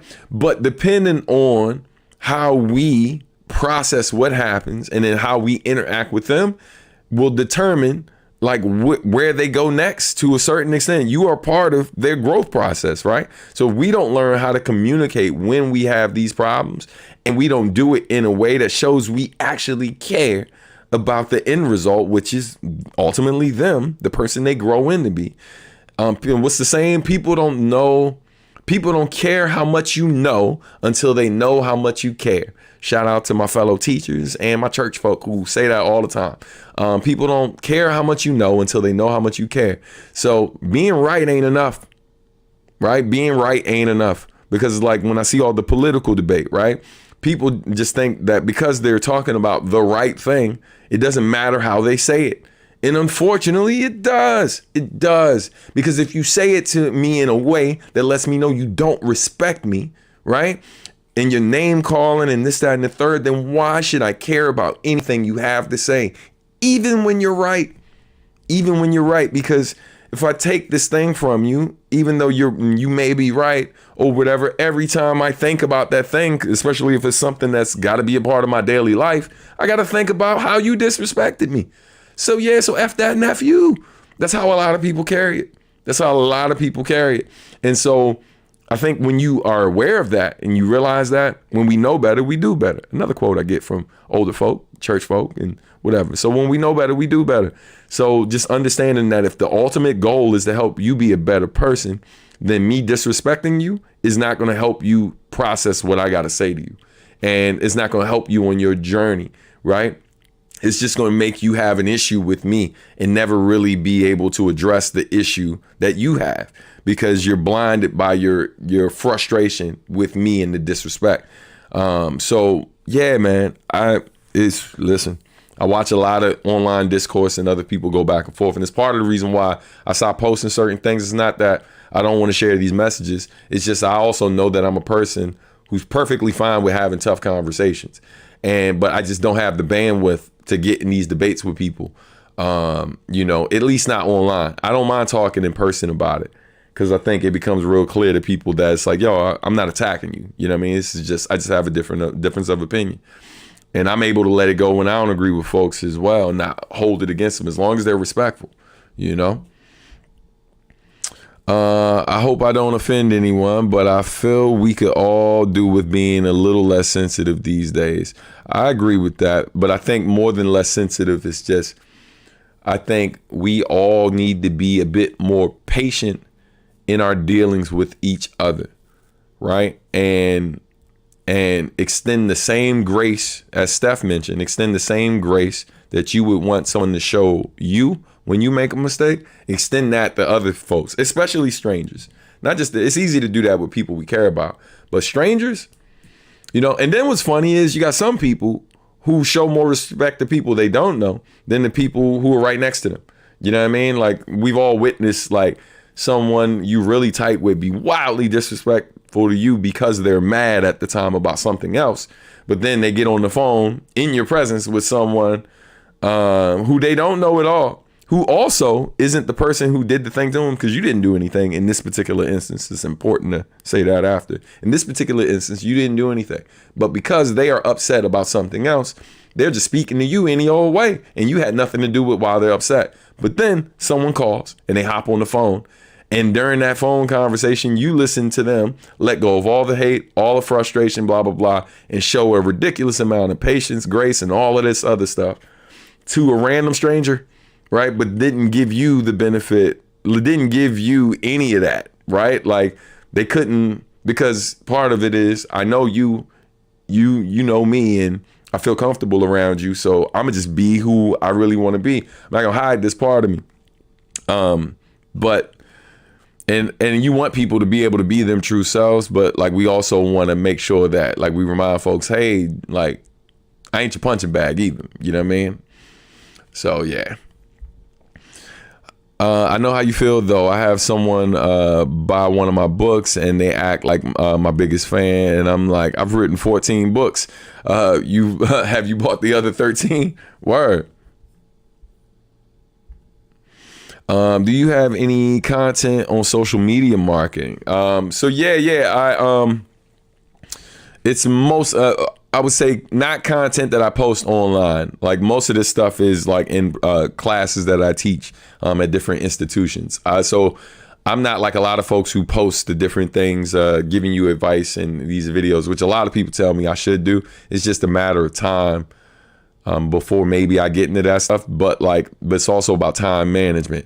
Currently, other things I do are a lot more lucrative, than like me spending the time creating micro content based off of these bigger things that I do, and basically investing the time and energy and helping that stuff blow up. because what I find, it's the debate that I've had. It's not that I'm against learning new things or sharing new things. That definitely isn't it. It's just that when you are managing your day to day, paying your bills, you're lucky enough to be making anything from your passion, then you got to make sure that you're giving 100, ain't even 100. No one ever really gives 100%. They love to say it. They love to even say numbers higher than 100%. But the fact of the matter is, like, nobody ever really gives 100% to anything, right? But like, I got to recognize that by doing this new stuff, I'm going to spread myself out even thinner, and maybe that's going to affect the potential quality. I mean, it's going to potentially affect the quality of the things that I'm working on. And I see a lot of my musician folks become content creators when I really know, because I had conversations with these folks privately, they really wanted their music to pop off. They really wanted the other thing, but they also really want to make a living off the thing they're spending a lot of time doing. So they made one video making, being a content creator or talking about marketing or talking about a thing that they do. And then that thing started making them more money than the actual thing they did. And most of the peers that I have who made that transition, a very small percentage of them still make music. And I still enjoy making music. So that's why I haven't given too much energy to making content around social media marketing or other things that I'm skilled in and I do privately for people and get paid to do. Because I have done like little things here and there, but a lot of times when I put it out there, the response isn't what I would like. And I really don't have the budget to really throw everything behind it to get it out there the way it needs to get out there for it to be something that maybe I should continue doing. All right. What are your books about? Yeah, there you go. There you go. Network. Clout is a drug. This is why I don't use social media. It really is crazy. Yeah, definitely check out Kevin's books, y'all. I love seeing the community chop it up, learn about each other. So that's dope. True Fat John is fantastic. Lightweight Heavy is so amazing. If any of y'all have never peeped it, I don't even know. I might have heard it, but I got to look it up. Communicator. I think you're addressing the stuff we was talking about before. Blah, blah, blah. Love Chino Excel's album, Here to Save You All, but didn't hear it again for years until his collab with Rakim. Brilliant artist, and everyone should hear Rise and It's All Bad. We'll do, y'all. I'm gonna go check him out, man. But Rick Ross said it was deeper than rap, and I believe him. I like to imagine what both Nujabes and Jay do. Word. All right. Substantial has another channel where he gives classes about the music industry and all. Yep, Sub Art Music. Yeah, definitely check out my business, Substantial Art and Music. Make sure y'all like that video too. 100%. Zach, take care, man. We're just out here trying to do good and be a melting pot of our experiences. There you go. My man, Zach, man. Always good to see you up in here, bro. These streams make for some good background noise while drawing or writing. I'm not going to lie. Hey, that's what's up. Power Mitts. Hey, peace.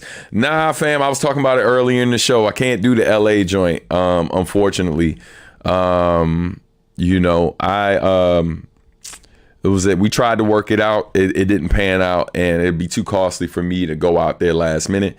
And I got this trip going to Northern Africa, so during August, more than that, and I didn't say this earlier, more than that, I really need to lock in, and I'm currently locked in and very focused on finishing this album with Anacaona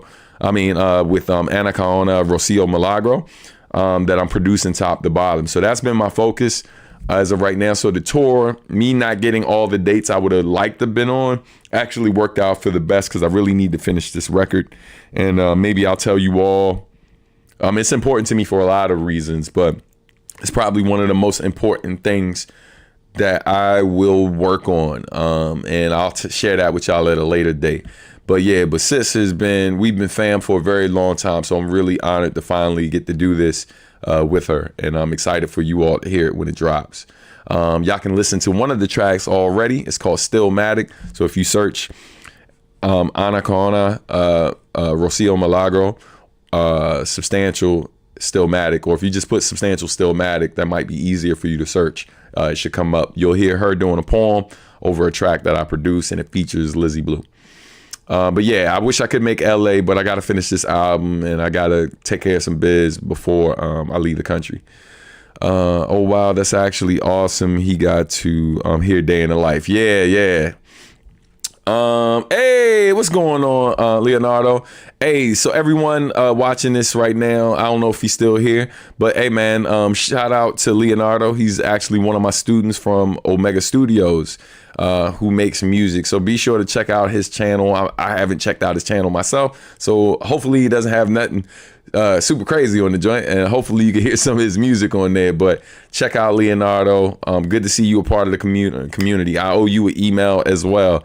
You are on the list of many people I need to get back to in the next few days. And my phone is blowing up too. We are 2 hours in. God, it's crazy. I'm still catching up on comments. Houston says, speaking of the original Day in the Life, I noticed it's not on streaming, maybe due to the label it was released with or some other behind the scenes stuff. Phenomenal track to this day. Yeah, I'm trying to figure out like how I can get it back up, because it was a part of the single for My Favorite Things back in the day, but I never put the single version of My Favorite Things back up, so I definitely need to do that.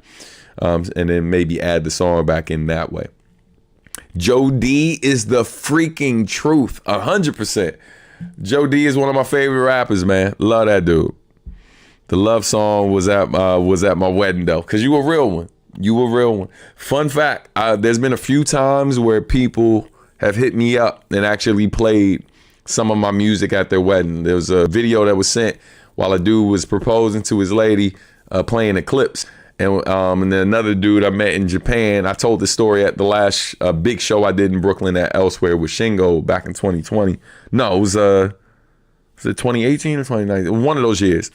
And I was like, yeah, man, this Japanese brother had told me he had Eclipse playing when his wife came out, when he got married and stuff. And I joked on stage, it was like, yo, so in other words, what you're saying is, in Japan, I'm Luther Vandross. You know what I'm saying? Like, I'm just, look, I'm Luther, you know what I mean? You can't tell me nothing, so anybody who's black, who's watching, I shouldn't say anybody, some of us in the black community, if your family was fans of Luther Vandross and you were a fan of Luther, you already know what I'm talking about, you know what I mean?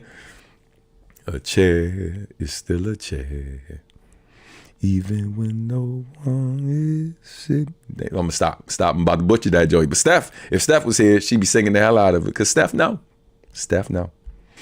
All right. I hate to agree that that the most profound lyricists don't always make great music, but it's true. It is, because of lack of balance. People don't understand that you can be a great lyricist, but if you're being a great lyricist and you're not thinking critically about the music you're putting under your lyrics, and then you're also, when you're writing your lyrics, you're not thinking of yourself. And look, for anybody who's an artist who's here, the best thing I can tell any young rapper, any young MC that's watching this, you are an instrument. There are going to be a ton of people that tell you things like, one of the artists I respect, I heard him say publicly that rap is not music. It's an application over music, right? And I have the utmost respect for this brother, but I do not agree with that at all. But when I listen to their music, I can definitely see why they deliver their stuff the way they do, because they do not think of themselves as an instrument. And so for all rappers, the people who are challenged to make better music, right? You got to think of yourself as an instrument. What do you add, right? What are you doing to, like, so that it's not just you over the music? What are you doing so that it's an exchange between you and the other musicians or you and the producer? Like, what are you doing to complement the joint? And so, yeah, I think one of the biggest difference between the two Bop Alloy, the first two Bop Alloy albums, is I feel like because I was pressed for time when I was making the first one after I lost my book of rhymes, and I was trying to make up the time that I lost. I wrote about half that album a lot quicker than I would normally write stuff. And so I didn't overthink certain parts. I kind of let the music breathe where it could or whatever, and did things that I wasn't trying to outdo the music. I was just really trying to get it done and make something that was authentic to me and something that my collaborator Marcus D could respect. And so when I look back and I see how people, like, that's still their favorite Bop Alloy joint, I ain't mad at that, at all. I'm probably less bothered by people liking the first Bop Alloy album more than the second than maybe I should be, right? But it's also because, like, I think on the second one, I had a bit of chip on my shoulder, right? Because the one thing about collaborating with great producers is that, like, there's a lot that oftentimes get overlooked as being a core part of why the music is so good, because you're not playing an instrument. You didn't produce the beats. So, like, people will be like, oh man, I love y'all stuff, man. The beats are so good. And I'm just like, oh. And I'd get those type of, like, people would say that to me all the time, and they don't mean it as an insult, but you definitely start to notice that when people would come up to you and they tell you how much they love the music, but they'd spend most of the time emphasizing that the thing that made them love it the most was the thing you had the least responsibility for. You know what I mean? I didn't make the beats. I did choose them, right? So, I'm curating to a certain extent. But yeah, so when I went in to make the second, I definitely, when you listen to certain tracks, and I'm rapping on certain ones, maybe more than I needed to. And so I feel like for people who just want vibe, like, maybe on certain tracks, not on the whole second album, but there are moments where I'm maybe doing a bit too much for their liking. But then the funny thing is, for the people on the other side of the tracks, I ain't doing enough of it. You know what I mean? So it's like, you damned if you do, you damned if you don't. But I think any great songwriter realizes that, like, man, it's an exchange. It's an exchange between you and the music. Even though you might be the main name or whatever, that music that you over is equally important. And so finding that balance and stuff, and there's just techniques you learn over time as you do it over and over again that you realize just makes for better music, So anyway, and again, all of that's subjective, but it's just my opinion. Oh yeah, super excited to see you, Shing, in Brooklyn, man. That's going to be awesome. Love Adultish, by the way. Thank you, fam. Great vinyl that's in my collection. Appreciate you. 100 Eclipse, yeah, man. Josh, you a real one. Music has different context and purpose, 100%. That's nasty work to hate on someone you love. Yeah, man. You went full Capricorn on us, and I will forever love it. I love you too, sis. Sounds like a dope-ass wedding, Joshua. Yeah, it does. It was.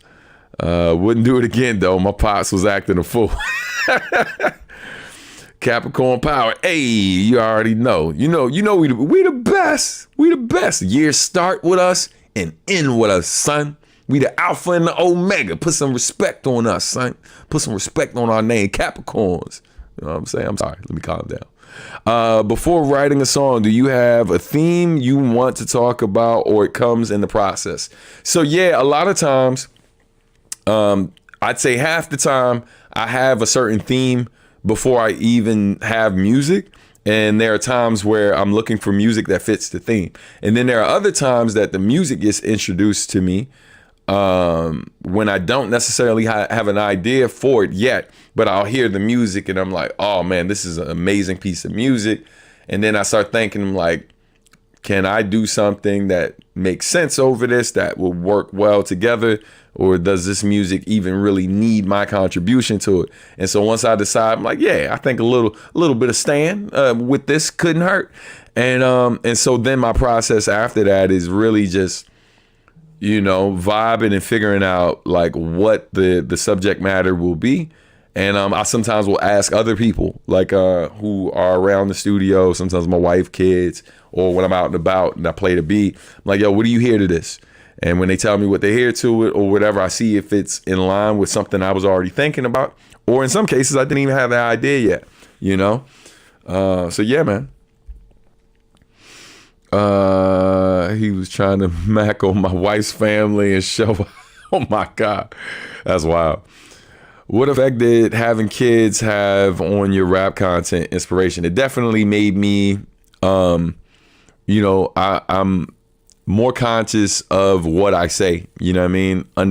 I think I understand more better now than I did then, like the impact that my words have and the influence I have and how, I'm listening to my mixes all the time, right? And a lot of times I'm listening to these mixes, these rough drafts and things like that while the kids are in the car. So yeah, that has an effect on them. You know what I mean? They know the words. So if I play something, I'm not playing the edited version of it, like Destiny, she knows Salt and Pepper Beard, like inside out. I'd curse on that joint twice. So like there's a part like, so when it gets to certain parts, and it's wild because I haven't heard her say all of it, but she knows a lot of like the catchiest moments in there. But I always cringe a little when it gets close to that part because I'm like, is today the day she sings the lyrics? So it definitely makes me more aware of that type of stuff. Sacrifice was beautiful. Thank you, sis. I appreciate that. Hey man, hearing people use the word beautiful or things like that to describe a rap album, lets you know it's like, yo, you're doing something special. You know what I mean? Because typically it's like, yo, that shit was fire, son. You know what I'm saying? Hey sub, I need a small bit of advice on how to break down lyrics or what the artist is trying to tell, but sometimes everything goes above my head. It's a huge problem as English is my fourth language. Hey, wow, I think that's okay. Like it's okay to always not fully grasp it. And I like the fact that for some listeners, whether that's you or other people, that it requires sometimes multiple listens, sometimes you reading the lyrics or whatever, checking out breakdown videos. Sometimes it takes you all of that to really fully appreciate it. Because number one, it shows that, yo, you care. You know what I mean? If you are willing to spend that time to dig that much deeper and get that meaning behind it, then it shows that you actually care about what's being said, which makes you a unique person in this day and age, right? That was one of my favorite parts about the Kendrick and Drake battle, is seeing people care about lyrics, right? So that was just dope to witness. I'm like, watch all these breakdown videos, watch reactions to the lyrics and all of that. It's not to say that stuff never happens, but it was happening a lot more. So what I would say to you is, I think it's important for you to pay attention to what your initial reaction is, like what you think it's about and what you feel when you listen, because that initial feeling is important, right? Like how you originally connect with it.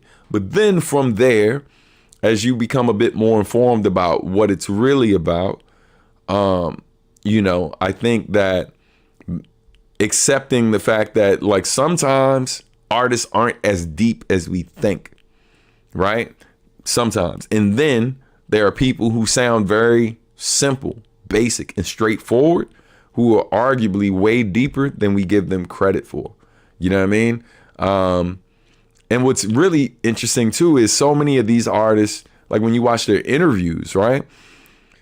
Like, I wish some of what they talked about in interviews was in more of their songs, right? Like some of these guys, like Vince Staples, I think is a dope artist and I like a lot of his stuff. And it's not to say he doesn't put any of this deeper stuff he talks about in his lyrics, but I think his music, for me at least, I'd be an even bigger fan of him if some of the stuff that he really goes in on in interviews was more in his music. But I also understand why other people listen to music, and they don't listen to music for those things that I'm looking for in music. So you know, I ain't expecting folks to change up because of what I like. But I would just say to you, just understand that a lot of artists, when you are reading something or looking at or listening to lyrics from an artist that sounds really like, yo, that sounds like it doesn't make any sense. It's important to remember that, like how in different languages, a particular word can mean like 10 different things.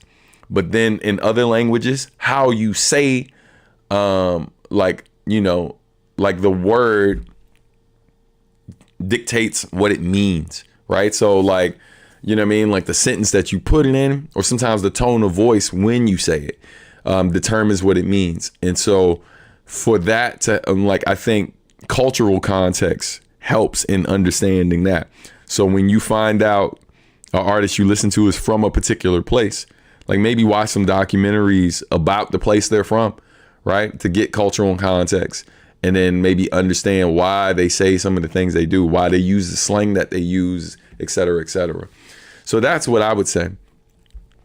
Do you write lyrics? Do you write listening to a beat, or is it just pure lyrics first? Oh, I definitely write listening to music, and sometimes I will record myself scatting over the music to find tones and flows that I like, and record that, and then play it in loops or whatever, like looping section of it, where it's like I like that tone, I like that flow that I was scatting, and I'll keep that, but then I'll play it in a loop so that I can figure out lyrically how I'm going to put words to what I did.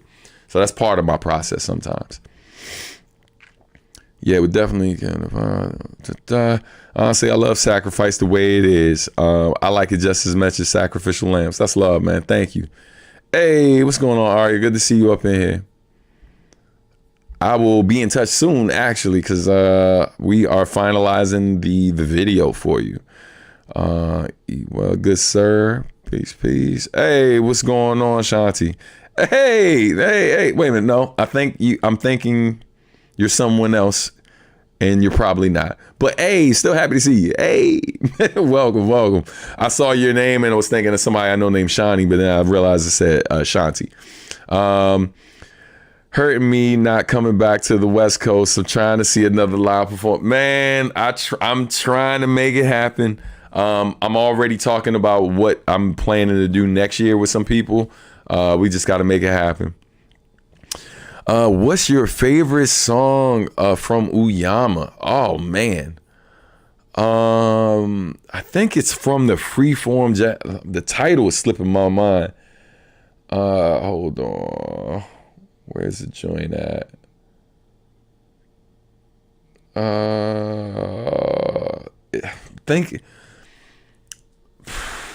I know.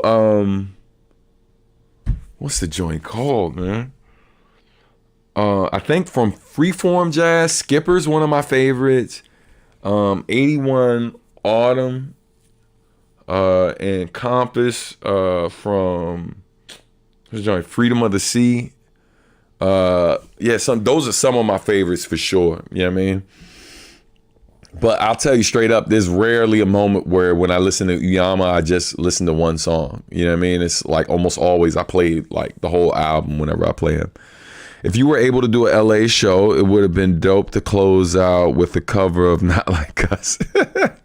You know what's funny? What I have been doing at some of my shows, I haven't been rapping over Not Like Us. I've been rapping over the 616 beat. So I've been doing, and those of you who caught me on this tour I just did, I've been like throwing that beat on instead of, and I've been rapping Your Man Though. I've been rapping Your Man Though over that beat. So yeah, you know, definitely would have been cool to do that in LA. I would make panties drop. I would make panties drop if I sing "A House Is Not a Home." Husbands and wives beware. Hey, listen, that's the joint right there. We seeing you at the next Olympics for breakdancing, man. Listen, I would love to be I would love to be there in support of them. There's a breaking event happening in October at Crescendo Studios called Unbreakable. I'm definitely going to be in the house for that. My man DJ Flag, who's actually at the Olympics right now for the breaking stuff. He's real popular in the DJ in the breaking community for DJing and making tracks that they break to. So yeah, he's definitely out there right now, and I was with him in Nepal, and the B-boys and B-girls, they love him. So I'm gonna see him in October. So what I'm gonna first I'm gonna find out if it's definitely gonna be in the next Olympics.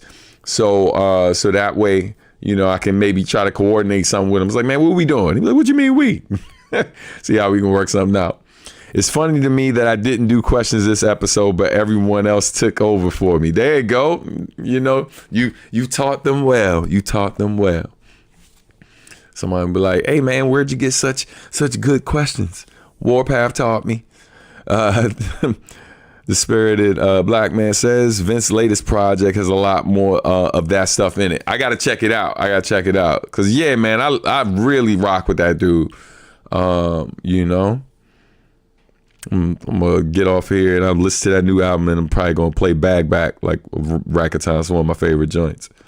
I agree, you should get more context to their environment. I grew up around gang culture around the Chicagoland area, so Kendrick's The Hard Five hits hard for me. Word. That's real. We're saying hi. Hey, what up? Everybody clap it up for my big sister. You know what I mean? My sister Lisa. Saying hi to you from AZ, and that we love seeing your face. And Otakon was fun. Oh, love y'all too. Otakon was amazing. Super tired. Still tired from Oda. Yes, Chicago in the house. So we got to all the questions, man. Shout out to everyone who contributed today. Yeah. Y'all, man. Seriously, I appreciate it. Funny enough, like, my account was at the number, I think, I think the amount y'all donated today will finally allow them to process what's owed to me at YouTube, because, it has to hit a certain number for them to even pay. So thank y'all, man. I appreciate it. I appreciate the love, support, and all that y'all do, man. Definitely don't take it for granted. But on that note, I'm gonna get out of here because I gotta get back to making some music. What I did want to say, for those of you, I saw Paul was up in here earlier. For those of you who actually subscribe to Patreon, I know I missed the recent Substantial Sundays. I wasn't able to do it because of conventions and all this other stuff going on. So what I'm planning to do is this Sunday around 3 p.m. Eastern time, I'm gonna go live in Patreon or on Patreon. There will be a link for a live video. I'm gonna set it up, if not tonight, tomorrow. And then so for those of you on Patreon, doesn't matter what level, whether it's $1 all the way up to $50 a month, whatever you choose, I will be doing that. And so that means this month I'm gonna do 2 videos, not 1. So so just be on the lookout for that. I'll throw that link up, and what I'll do in that video is I'm going to be playing some more unreleased stuff. I'm going to let y'all hear this album that I've been cooking up. I'm working on right now for Anaconda, Rocio Milagro. And because the moment I finish this is back to finishing up Adultish 2.0, because I'm so close to having it done. I got all of the stuff from other folks, but what I haven't finished are I wanted to add at least 1 or 2 new songs. So I'm going to get that for y'all. And so we'll talk about that and some other stuff. You know what I mean? I'll let y'all see some merch that's about to drop. So we got some new merch coming as well, including this shirt right here. This is from our Sketchpads events that we do, where it's a visual artist, hence the pencil, and then beat maker. You know what I mean? Like jamming live. So we have official shirts for that available now. So that merch is going to be live next week and all of that good stuff. But yeah, man, on that note, I'm out of here. I hope y'all had a great time with me, and I will see you next week. I'll see you soon. Talk to you sooner. Peace.